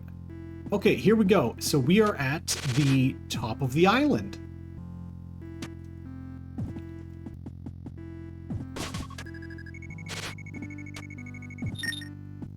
These two things were previously mini-bosses.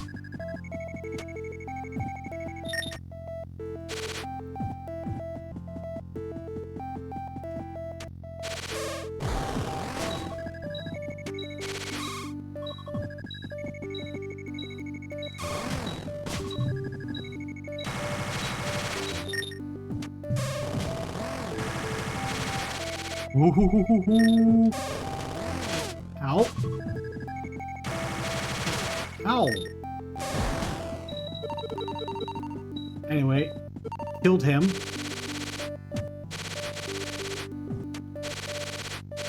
Okay, so there's a little secret area up here.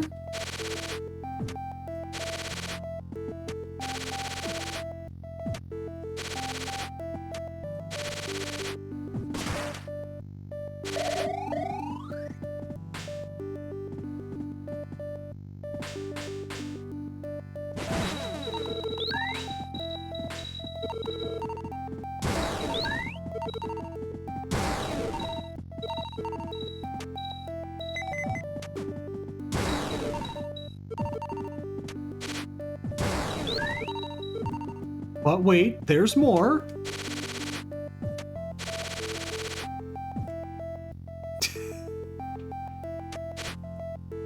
And this takes us back to the beginning. Technically, it takes us to the last door we went through.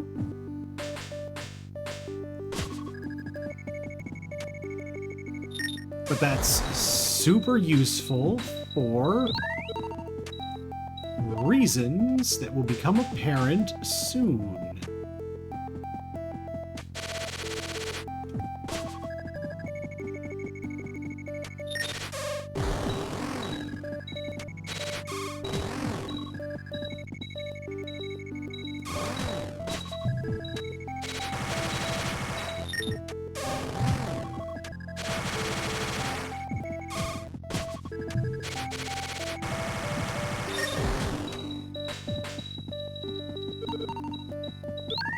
There we go. Got a couple of weapons upgraded. Now, if we go this way again...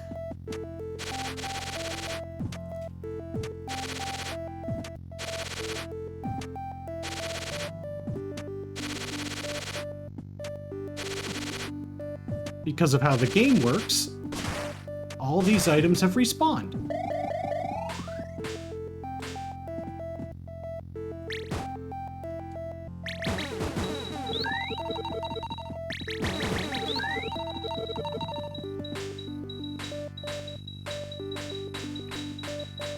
And so, that means I have all my weapons at maximum.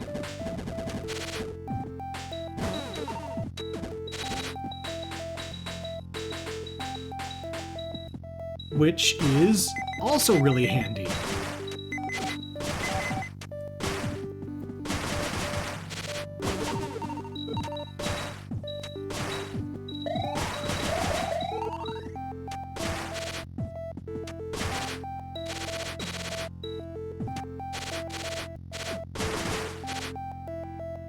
But before I do anything else, I want to go into this prefab building. Okay, and so here's where it's revealed. Exploration of the island's interior would be more effectively accomplished, I suspect, had we equipment to facilitate aerial movement. Thus, I have duly begun development on the booster. Development of this flying apparatus will take place in 2 stages, versions 0.8 and 2.0. Weird version numbering, but okay. My plans call for version 0.8 to be equipable and allow for a certain amount of hovering. I'm sure I can complete 2.0 provided I live long enough. He named it after himself. It has nothing to do with boosting.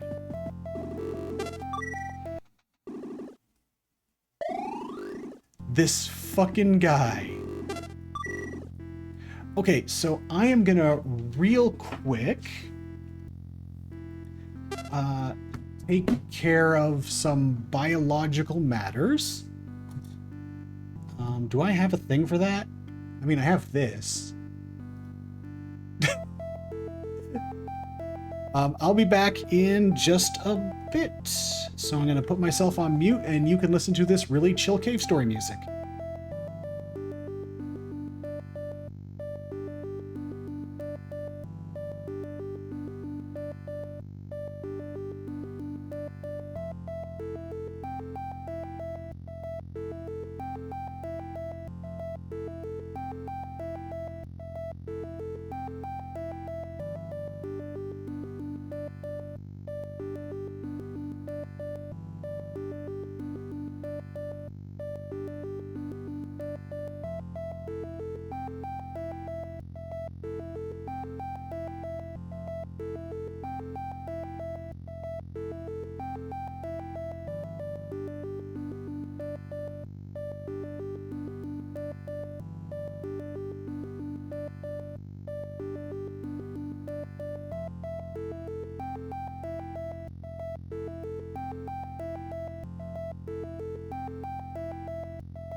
Oh, right. Okay, so I'm back. And I think what I'm gonna do is the next 3 bosses, and then I'm gonna call it there. Because, honestly, I am not gonna push myself through hell, literally.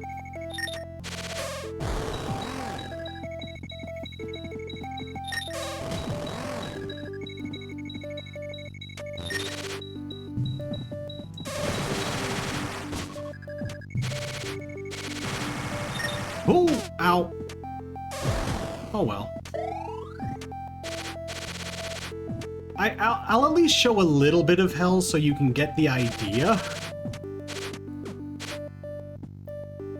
Alright, Alright, here we go. So, we have an encounter with Misery.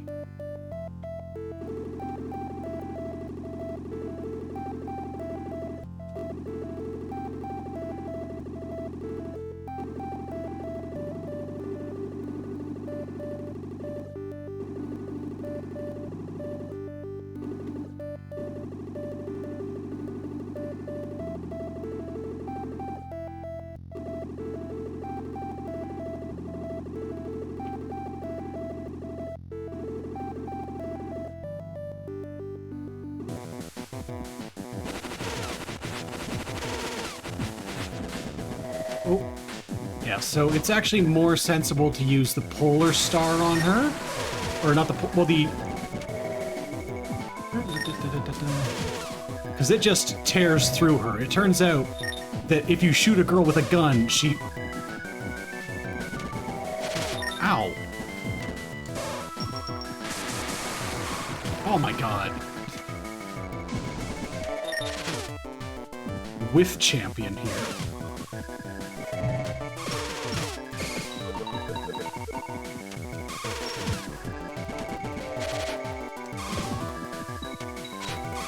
Oh.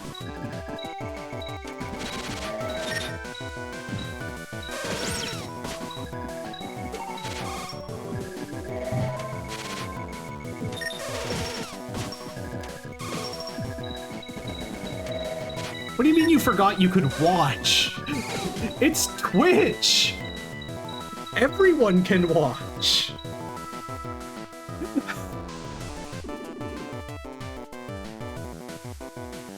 Hey, hey, hey, hey, hey, you know the rule.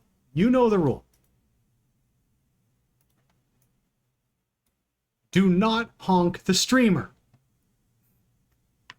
It says it right there. Also soup.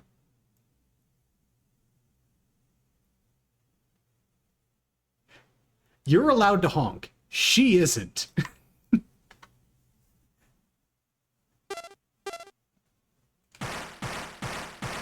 Claudia is also allowed to honk, but for different reasons.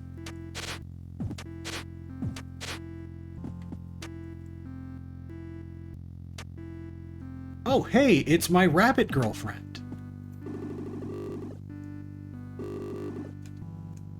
Can't believe I got misgendered by my rabbit girlfriend.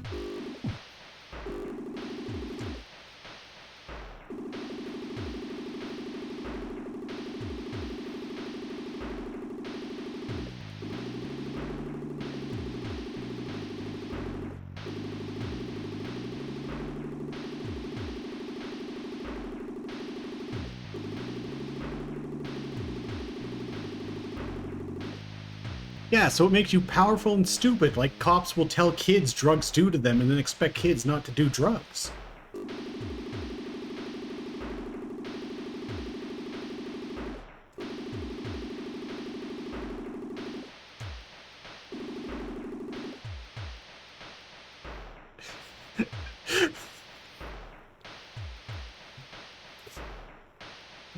You know what?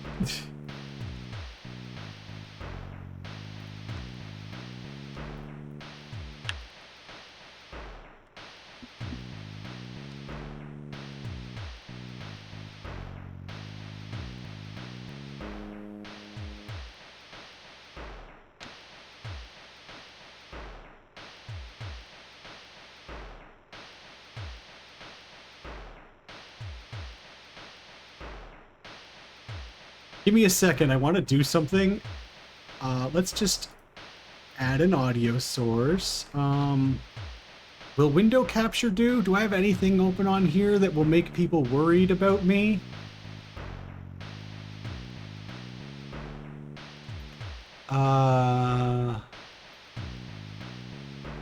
No, this looks like it's safe. So I'm gonna do a window capture.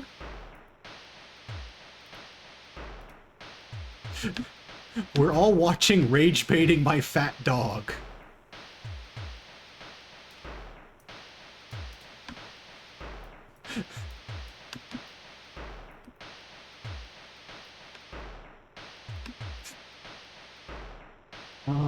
Okay, window capture, where are you? Oh, right. Properties. Will you capture the audio? Will you actually capture the audio? You gotta be quicker than that. You gotta be quicker than that. Alright, babe. Alright, you. Alright, for real this time. Yeah.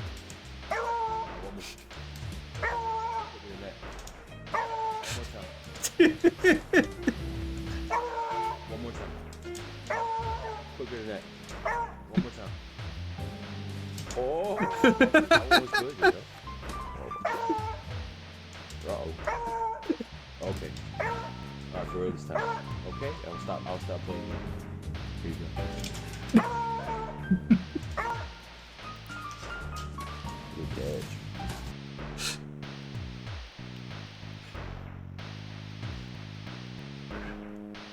Good catch. Anyway, I'm gonna remove the window capture now. I'm gonna add that one to watch later.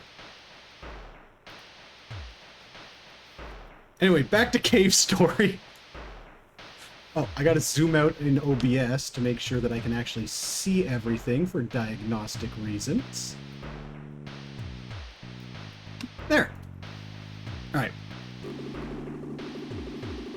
Very important interlude.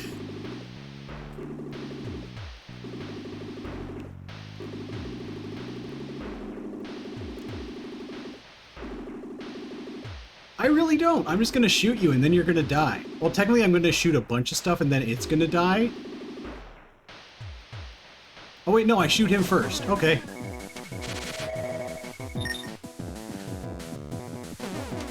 Oh, you little shit. Ow.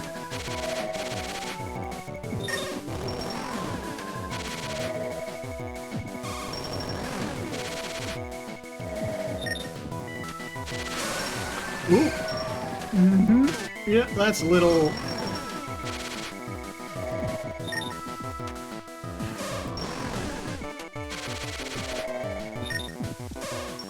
Oh, wow.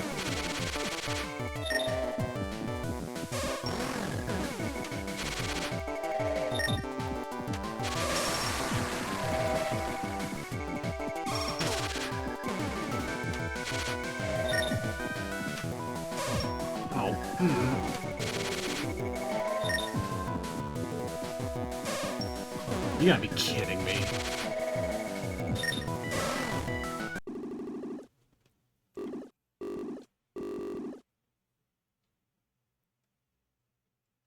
Oh no, now he's a monster!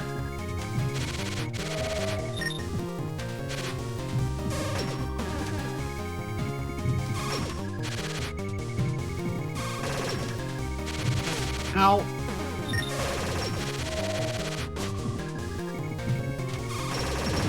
Ah! Bats! Bats! Bats! Bats! Bats! Bats! Bats! Bats! Bats! Bats! Anyway, he's dead.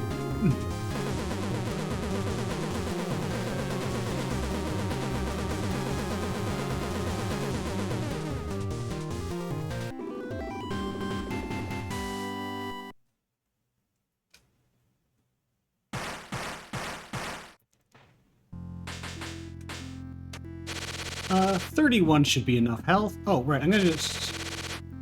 So. I did it! Yeah.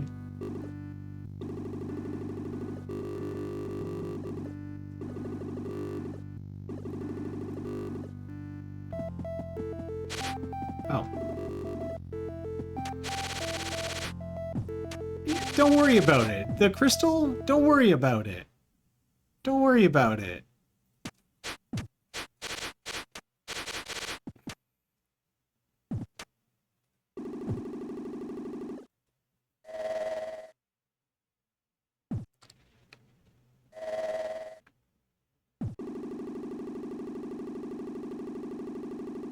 God, she's so hot. God, she's so hot.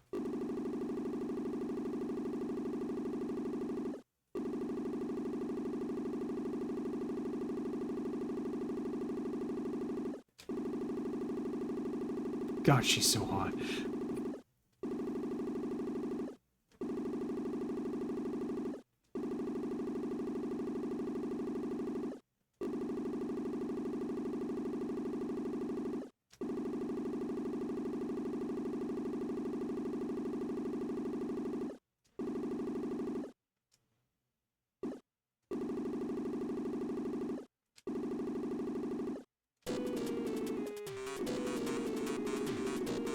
Don't worry about that. Don't worry about it just flying off.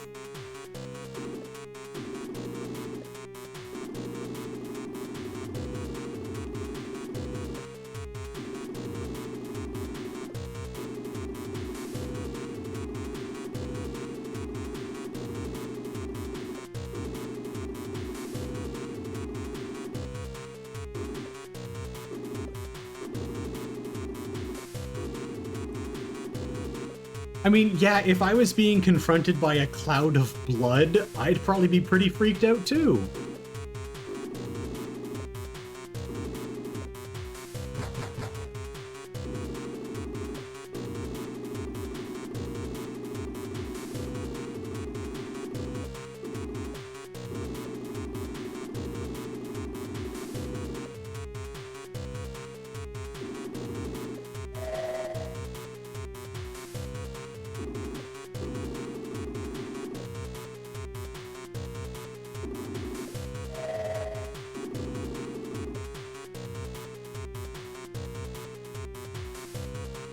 So, Sue got an upgrade. Oh, and also we have to fight this thing too? Remember when I said that this boss fight gets a lot easier when you have to fight 3 things at the same time?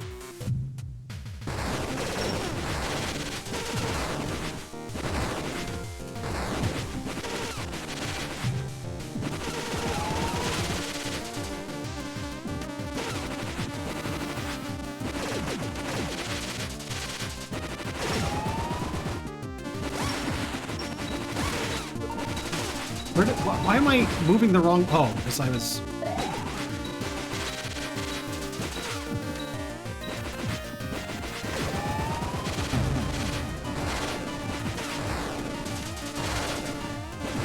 Oh! Oh!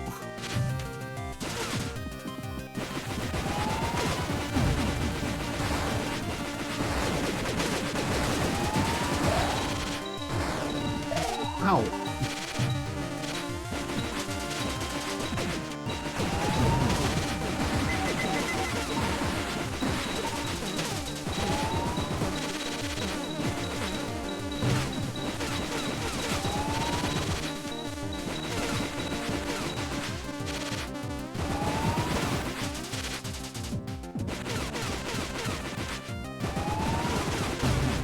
Okay, there we go. That takes care of Sue.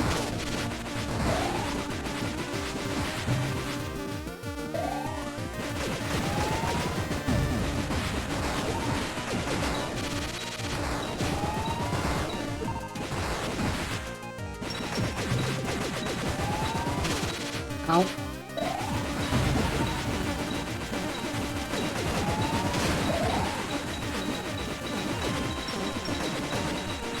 Okay, that takes care of Misery.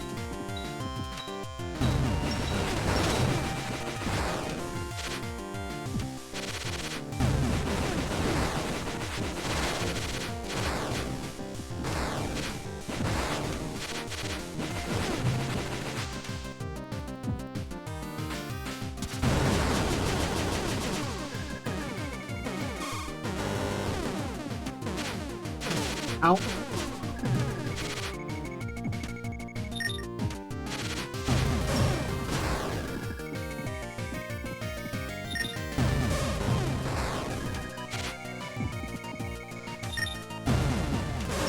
Oh, I need to...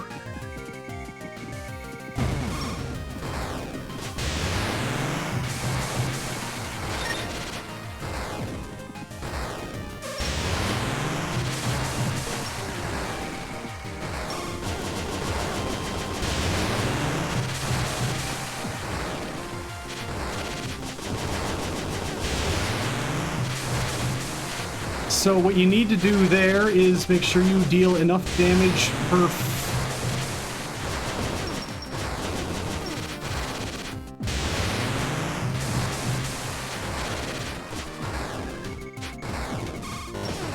Anyway, there we go. Ah. Oh.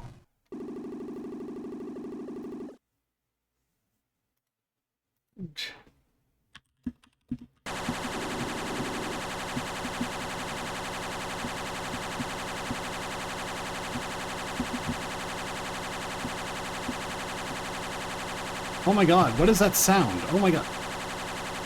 Fucking helicopter, Jesus Christ.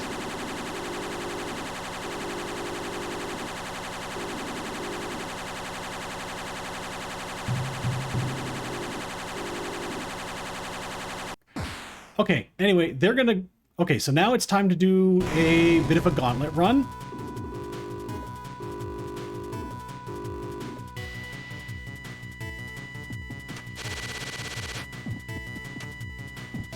Thankfully, it restores us to full health, which is very kind of this game. Because now we have to do...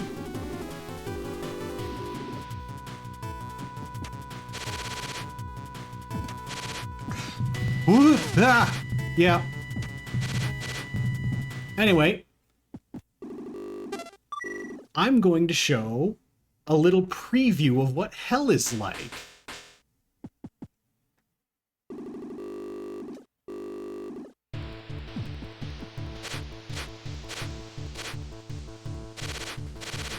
Oh.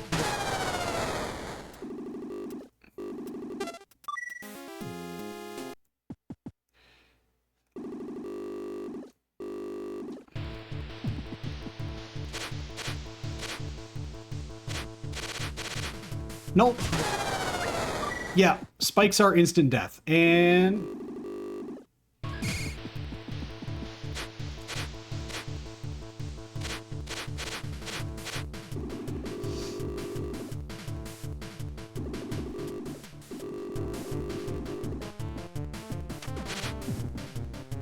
Okay, and now we want to do this and this.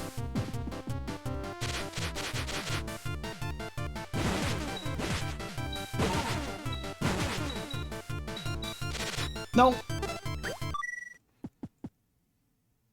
So that was a health capsule there. We really do want one here.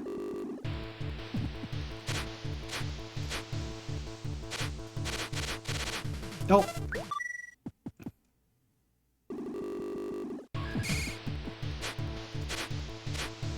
Cave Story is not a hard game, but it does have a hard part.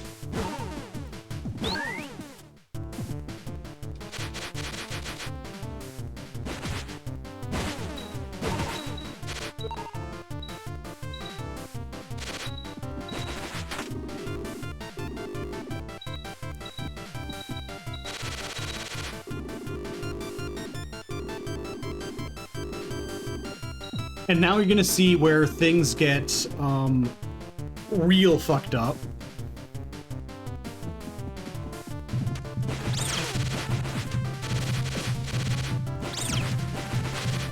Ow. Shit, yeah. See,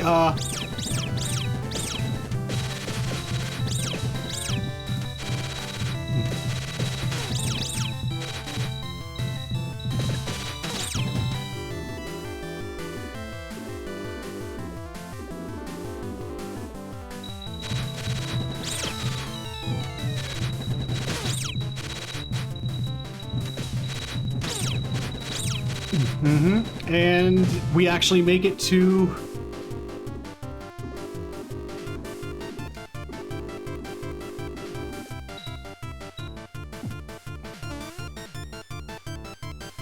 Haha! We have 5 health.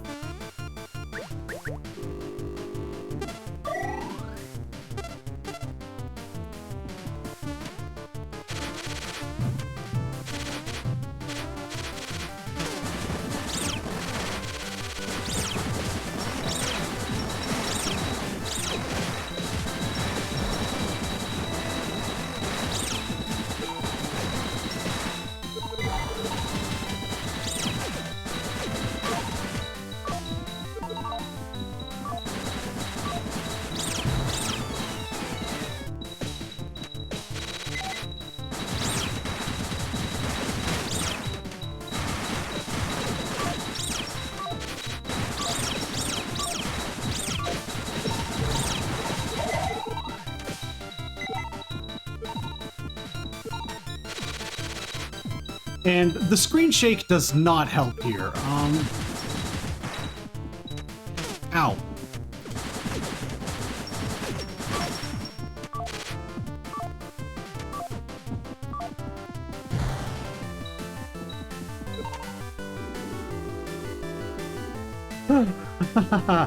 And she's actually firing the Nemesis, which is that gun I didn't exchange the thing for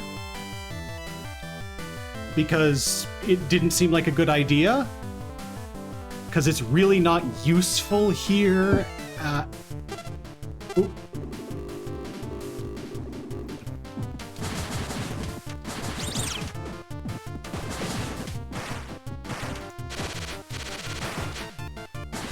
Oh, ow.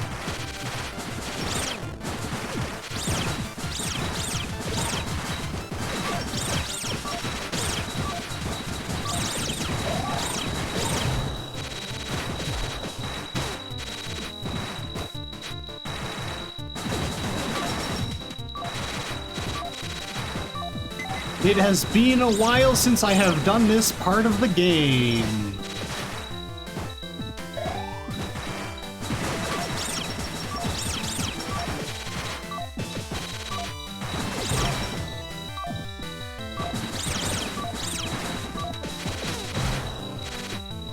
Oh my god.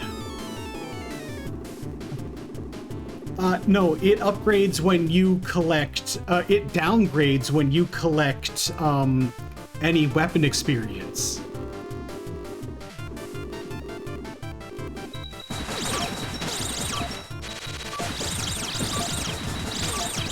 Oh my god, yeah, we're not surviving this. Unless we are? Oh my god?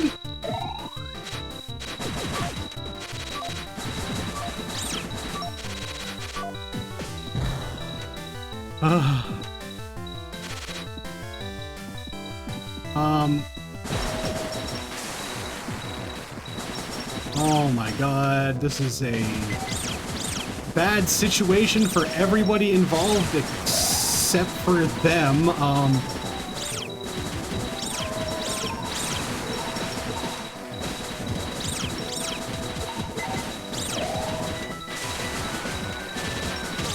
Ow. Anyway, that's what hell is like. We will not be retrying. But yeah, so I think I'm going to try and do that on the next stream. You can see why I might want to be on top of my game when that happens. Yeah, it does that.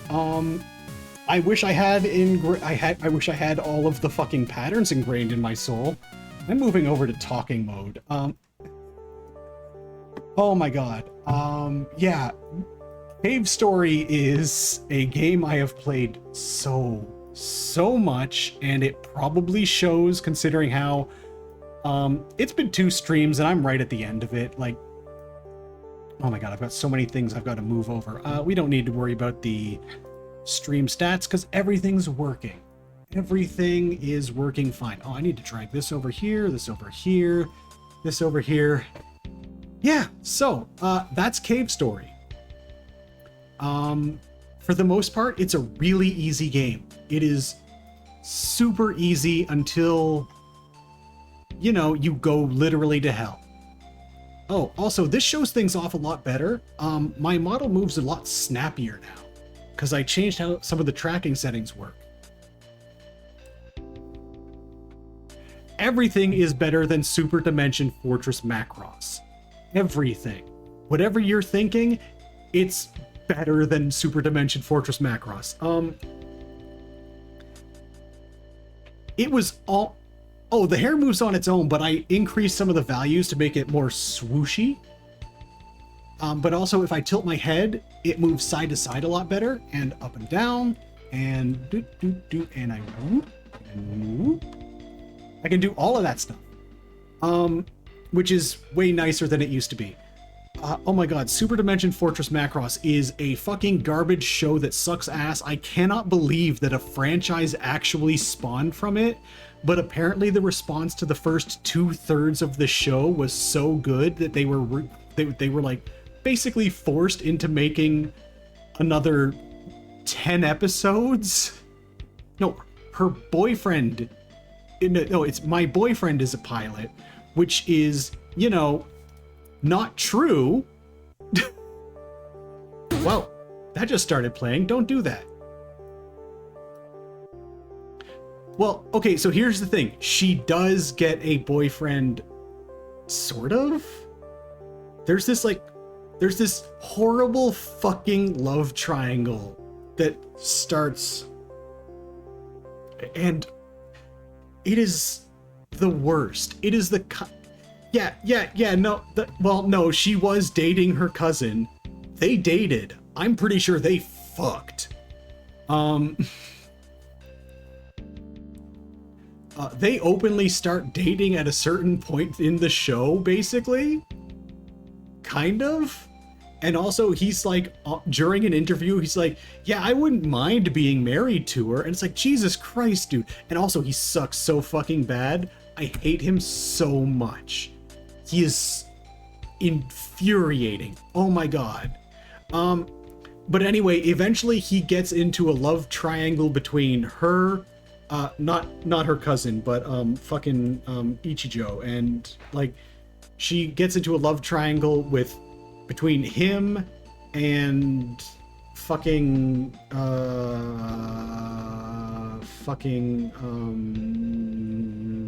Hayase. And Jesus Christ, when the show is so bad that I am hoping that Hayase is going to get more goddamn screen time. One of the worst characters in fiction.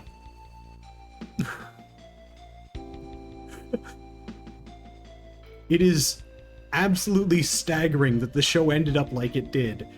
And I was only rewatching it to see if it really truly deserved to be on last place in my rankings. And oh my god, if there was a way I could put it even lower, I would. I have never seen Fate. I've never engaged with Fate at all. I don't know anything about Fate. I think it was made up and that the only thing that exists about it is the porn that I see online.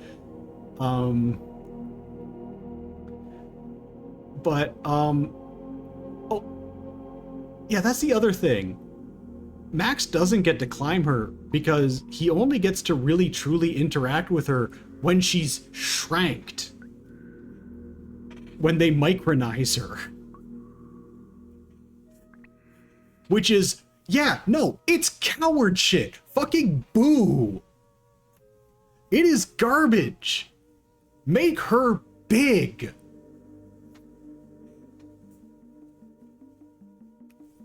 And like, you know what? I cannot wait until everybody gets to Frontier and I get to point to a character who might have rewritten my brain chemistry. If you know who it is, don't fucking say anything. Because as soon as everybody gets there, they're gonna be like, oh my god. Oh my god, this is the most fauna a character can be. Unfortunately, she's in this show. She rewrote my brain chemistry and she did it in a show I don't even like. It's not. I think Frontier is fine. It is a serviceable TV show, but there's one character in it. And you are going to understand this character's deal like 4 or 5 episodes in, and you're just gonna go, oh god damn it. I can't believe you. And then you're gonna go, I can't believe you didn't know about this character. Well, no, it's not even that, but you will, it's not that I based my entire life off of it, but that it implanted a brain worm into me that will become immediately apparent.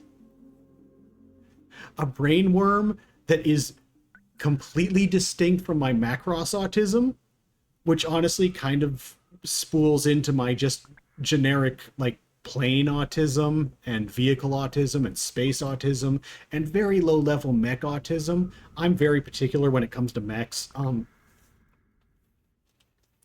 I have a lot of different forms of autism, and they're just all kind of dealing with that situation. But it was such a it was something else.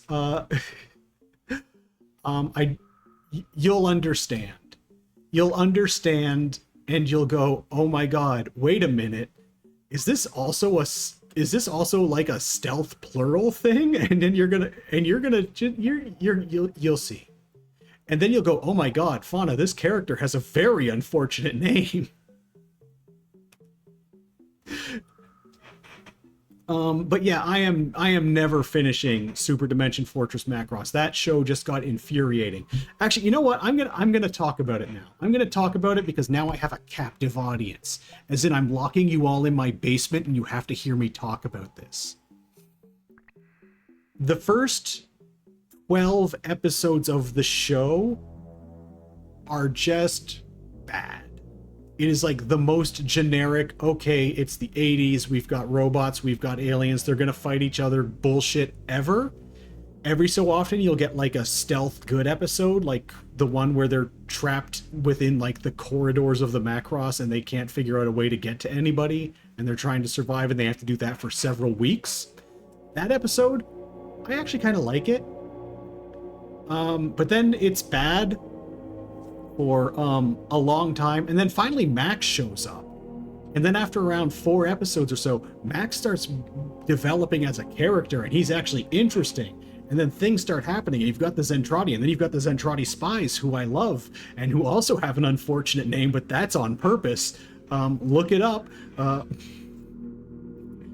And like for a while, I wouldn't call it good, but I would call it watchable. And at times entertaining. And then the Earth gets destroyed. Actual thing that happens in Macross. I don't know. I don't remember. Did they cover that in Do You Remember Love? Do they cover the Earth getting fucking annihilated? Because that's a thing that happens. I can't remember if that's in the movie, though. So the Earth gets destroyed. Basically, like 99% of the population is wiped out. Almost all buildings are destroyed. Almost all plant life is destroyed. And so the remaining 10 episodes are about integrating the Zentradi into society on Earth, because a whole bunch of them defected, and also trying to rebuild the Earth's biosphere, and Minmay going on tour with her shitty boyfriend cousin, where they attempt to fleece people out of supplies and food and stuff, because her boyfriend turns out to be super greedy and just an asshole, and he turns into an alcoholic. And it keeps getting worse. It gets worse in every episode, and all of my favorite characters are barely in the show anymore. Like, eventually Max and Amelia show up again, but barely. And you don't really fucking get much from goddamn Exodal FOMO anymore. And you don't get the Zentradi spy trio anymore, like aside from them popping up randomly in a couple episodes. So, and you barely get Global. So none of the characters that I care about are in the show anymore, basically. The characters who I care about are just gone. Which is miserable. I can't possibly enjoy that. And I was like, okay, I'm gonna push through. I'm gonna keep watching, and maybe it'll turn around. After all, the first half of the show did turn around and became, watchable and sometimes entertaining. But no, none of that. None of that at all. None of it. So now I just need to rewatch Zero, which is thankfully really short. But it's also bad. But it's bad in a different way. It's bad because it barely feels like Macross. Because there's barely any focus on music at all. And like, okay, yeah, in 7 and in, SDFM, you've basically got them trotting out one song over and over again, and then eventually they've got like maybe 2 or 3 other songs that they'll sometimes throw into the rotation, but most of the time it's always going to be that one fucking song. But I think 7 is dramatically more entertaining, even if in a lot of ways it still does carry a lot of the awful garbage bullshit from the original series. But yeah, Zero's not very good because there's barely music in it at all. And it's also hideous. Like, it looks bad. It's some of the worst CG work I've ever seen done in an anime. And that's saying something, because there was that period from, 2005 through 2010 where everything was hideous. Except for Macross Frontier, which somehow looks fucking amazing. Like, genuinely amazing CG work. If there is one thing I'm going to give it a lot of credit for, it's that it looks amazing. But yeah, it's a whole thing. I rarely give up on shows. I watched all of Star Trek Discovery, even though I only liked 2 seasons of it. And I'll try my best not to fall into my Star Trek autism, because I have Star Trek autism, but also I hate lore. Not lore the character, lore the concept, as in a thing that you have to rigidly adhere to because it's a part of the state of the world, as opposed to treating it as something that you can build off of and have fun with. I liked season 1 well enough for all of its flaws. I loved season 2 of Discovery. Season 3 was bad. Season 4 was terrible. Season 5 was so bad, I considered never watching Star Trek again. And then eventually it ended. I was like, oh, thank God. But like, season 5 of Discovery was so bad, I never wanted to watch Star Trek again. So you have to imagine how bad Super Dimension Fortress Macross is for me to just not finish it. So yeah, but yeah, I've got to make sure I get some food in me, because I have to take my Spiro with food, otherwise it gives me an upset tummy and I cry a bunch. So I'm gonna do that. I'm gonna throw us over to the outro stuff, and yeah, I'll see. Remy, what? What? I don't have a Gianni button. I can't do that.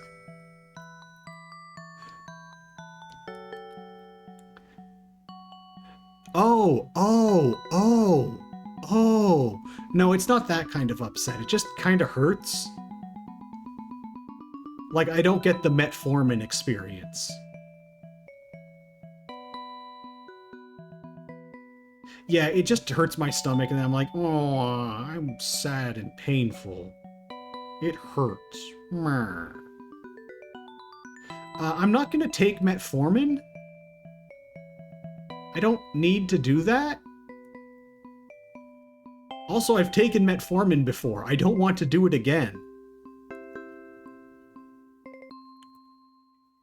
But also, I guarantee I've had something worse than metformin. I'm not going to throw us to the outro yet. I'm going to tell you the story of that time I gave myself food poisoning for 2 weeks. Completely unknowingly. Oh no, don't worry. You get a fun story. So I struggle in the morning. A lot. It is very difficult for me to work up the energy to do things like make breakfast. It's difficult for me to do anything in the morning, really, aside from like wake up, stare at my phone, and hope that girls have messaged me, and then try my best to roll out of bed. So I figured, you know what I'm going to do? I'm going to do the lowest effort meal prep possible. And so I went online and I found a recipe for like just a nutritionally complete breakfast meal mix that I could just make with stuff from the bulk food store. I was like, all right, sounds good. I'm going to do it. So I go and I pick up all of that stuff and I make like this big bag, and I've got like months and no, not the dill burrito. Not the dill burrito. This didn't have a multivitamin in it. Like, this was actually nutritionally complete, and like I made sure to balance it out and also, you know, match everything for like what my dietary needs were, because I also needed it to be low carb, and I also needed to be a whole bunch of other things just because I was dealing with some medical shit at the time. So I put it all together and I get all these powders and I mix them all up and I put them in a bag and I make one of the things and it tastes like dirt. Just terrible. It tasted like dirt. It was kind of sludgy. It was pretty bad, but it was nutritionally complete. So what I did was I found ways to like add a little bit of extra flavor to it and like a little bit of sweetness to it to cover up the fact that it tasted like dirt. Next day I have it because I was super depressed and I was like, oh, thank God I have this. And so I drink it and I'm fine. Next day, same thing, I'm fine. Next day, same thing, I'm fine. Next day.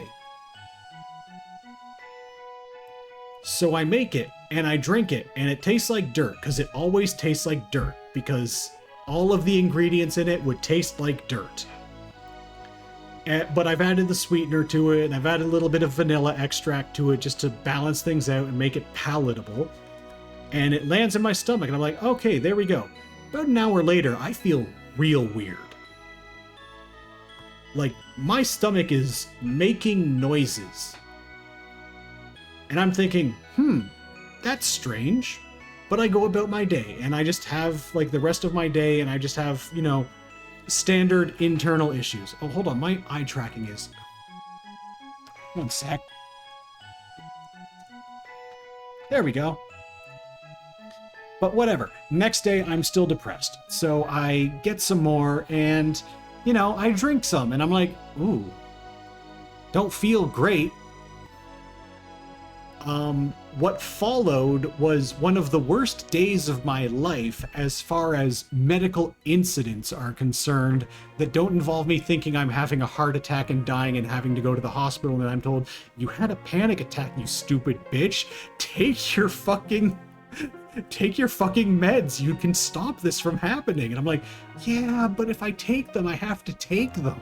Anyway, I feel terrible all day. And so the next day I'm in bed and I am just like, oh my God, I need something really light on my stomach. Thank God I have those prepared meal shakes. And so I just drink one of those and I feel terrible all day.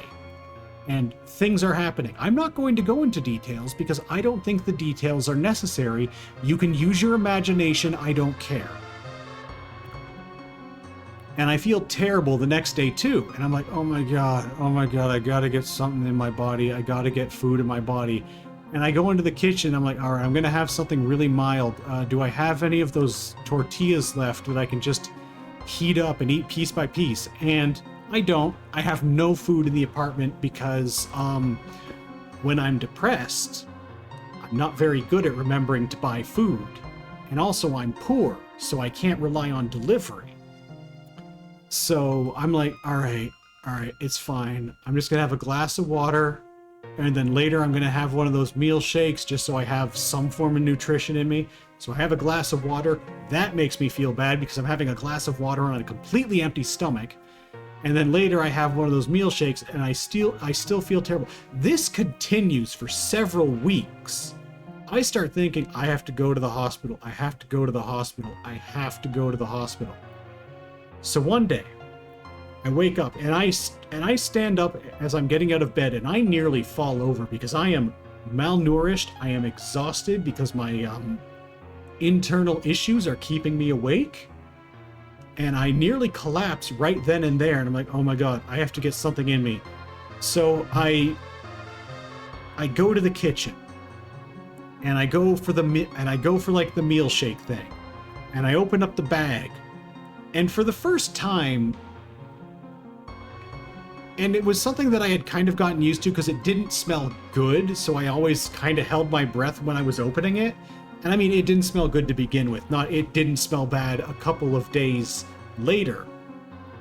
But I open it up, and for the first time I smell it.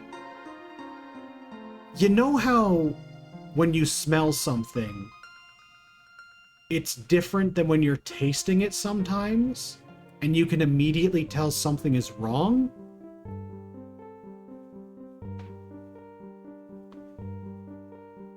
Sorry, I just got distracted by the Ultima music because I've been listening to the Magellar videos as I go on my walks lately. Anyway, I smell it, and yeah, oh no. That was my reaction. I go, oh no. And I seal the bag up. And I put it in another bag, and then I put that bag in a garbage bag, and I tie the garbage bag because I immediately went, this has gone bad. And I had been doing that for 2 weeks. Well, technically I'd been doing it for a week and a half, but it took me 4 more days to recover. And so that day I was like, okay, so what am I gonna do? What am I gonna order for food? What do I eat? And so I ordered, I don't even remember what I ordered. I just got something delivered because this is the worst version of this. Is this the fucking SNES version of this song?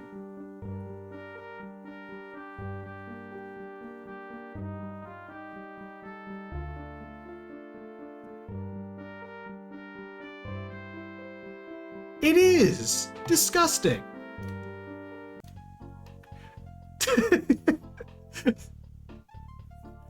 I've really got to get a collection of like actual music to play.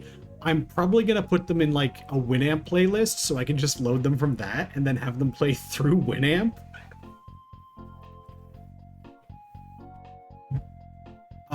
But yeah, so I had to order food and get it delivered, and I was like, oh my god. And gradually, once I had stopped using those shakes, I was suddenly starting to get better. And I was able to do things like get out of bed without nearly collapsing. And I was able to not deal with the internal issues. And I was able to go for a walk without it becoming a problem that I was more than 15 minutes away from a private area where I could deal with issues. Again, I don't want to talk. Okay. You want to know some like real shit? We're going to deviate from this hardcore now. One of the reasons that I lean so heavily sometimes into the doll stuff is because the idea of not having to deal with human biological processes is extremely appealing to me. There are so many other reasons, but that is in fact a big one. I've got to really quickly lights. There we go. Oh my god. All right. Sorry, the way the way the lights were, you know, there. All right. The way the lights were casting across my face just really didn't look good to me. Anyway, I don't like dealing with human biological processes. I don't like a lot of the natural processes I have to go through daily. I've often said that I would prefer never having to go to the bathroom again unless it was somehow recreational and just a thing I could do for fun. And even then, I never want to shit ever again. Ever. I hate that entire process. Everything about it. And also, you know, the joints would be cute. And also there was... Actually, yeah, let's keep rambling for a little bit. I don't have anywhere to be. This all started a long time ago for me, but it really kicked off probably maybe 3 years ago. Where 2 or 3 years ago, you'll understand why time in this specific situation is maybe not the easiest thing for me to remember. I was seeing a nurse practitioner at the time, and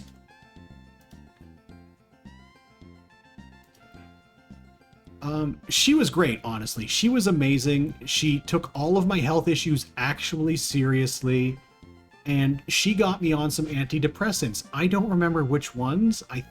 I genuinely don't. And I started taking them.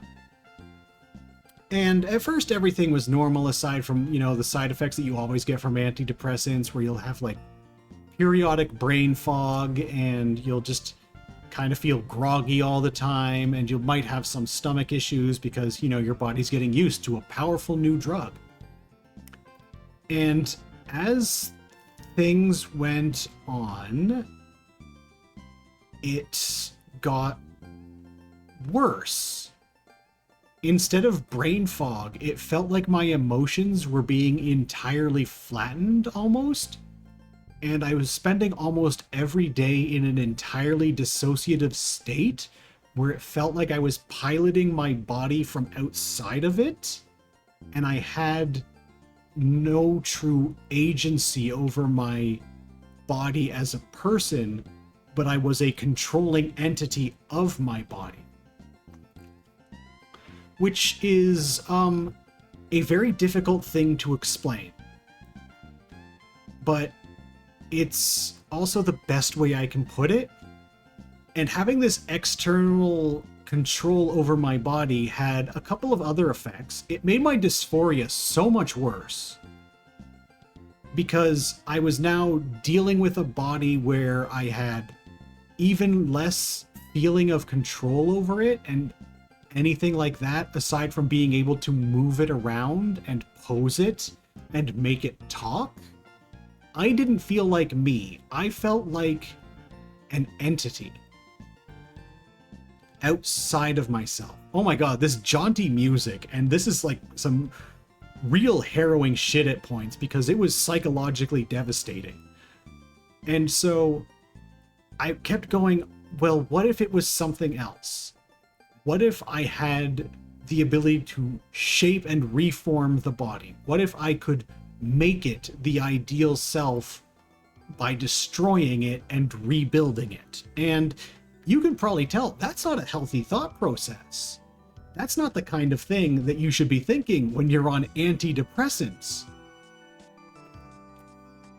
But through that, the doll connection became more and more concrete, and it's been something that's persisted ever since then, because it completely reshaped the way I engage with myself and with my own body and how I feel about myself.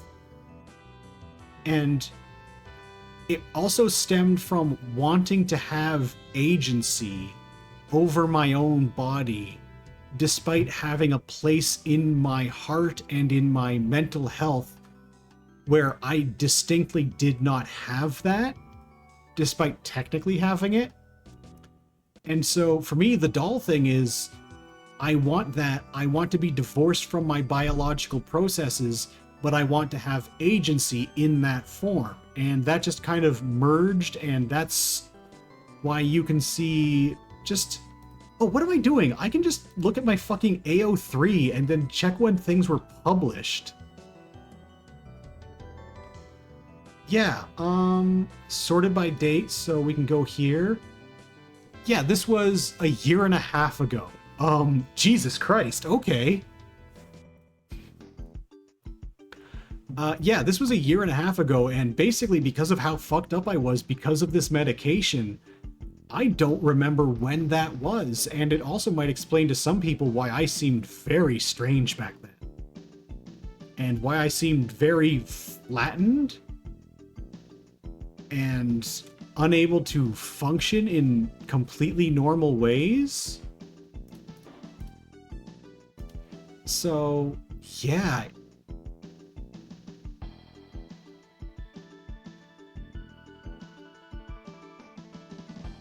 So that kind of really changed things for me. But yeah, so what I'm gonna do is I think, oh wait, I wanted to open that in a new tab, damn it. I think I'm gonna call the stream now just because it's been, you know, 2 hours. And yeah, no, if you are on any specific antidepressants or anything, I think you should absolutely talk to your doctor about it in case that's the case, because you might want to try something else, and if you're not, it might be something to talk to your doctor about in case there is something that can help you medically on that front, because it's not great.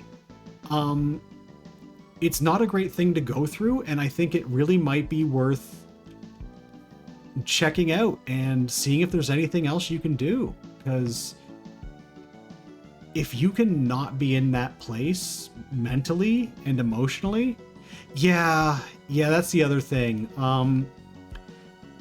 Sometimes you really need to go through several, because I went through about 3 or 4 different ones before then too. And it was the most recent ones that did that to me, so it might be affecting, like, I might have some shit going on in my... Do you think I might have some shit going on in my brain?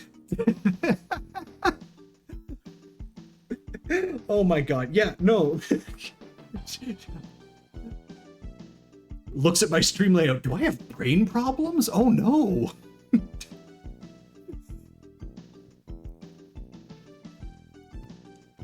But yeah, it's a lot to deal with. And okay, Stream Deck, I know my own chat rules.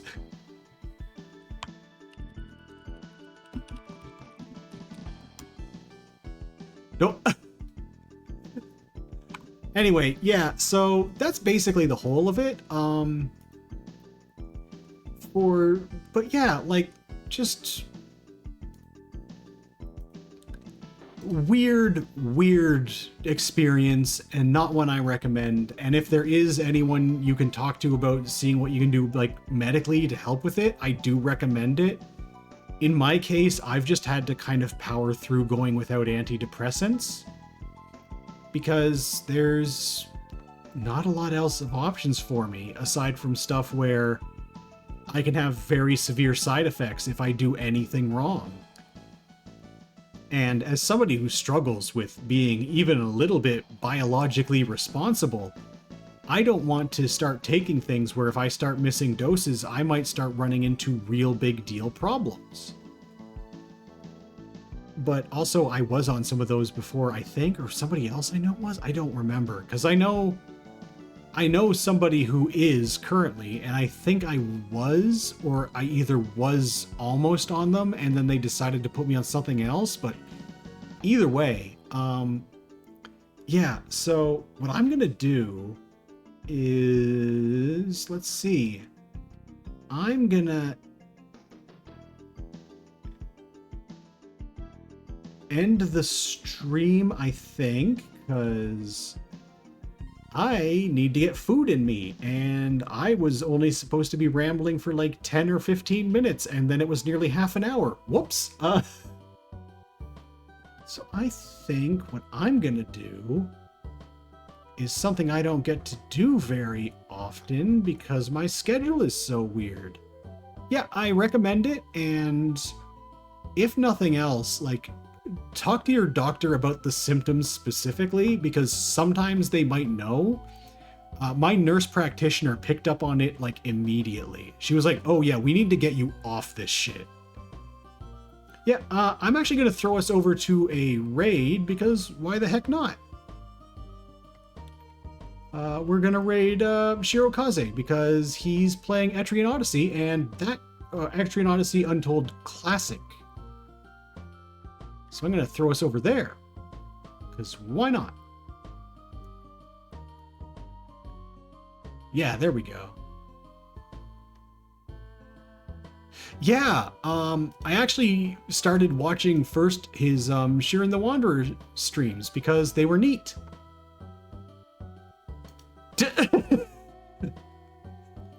I mean, that just makes it fun, so...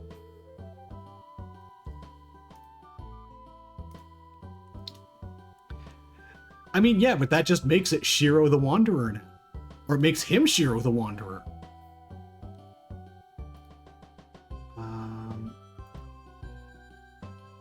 Okay, so yeah, I think that's... Because I don't get a chance to raid people very often, because I don't follow a lot of people on Twitch. And often the people who... And, you know, sometimes it's like when I want to raid somebody, but then I streamed longer than they did, and they started slightly before I did, so I can't talk shit and then raid Gigaboots. Which, you know, I still think that would have been a bad idea. But, yeah, I think we're gonna do that, and that'll be neat. I'm gonna press the button.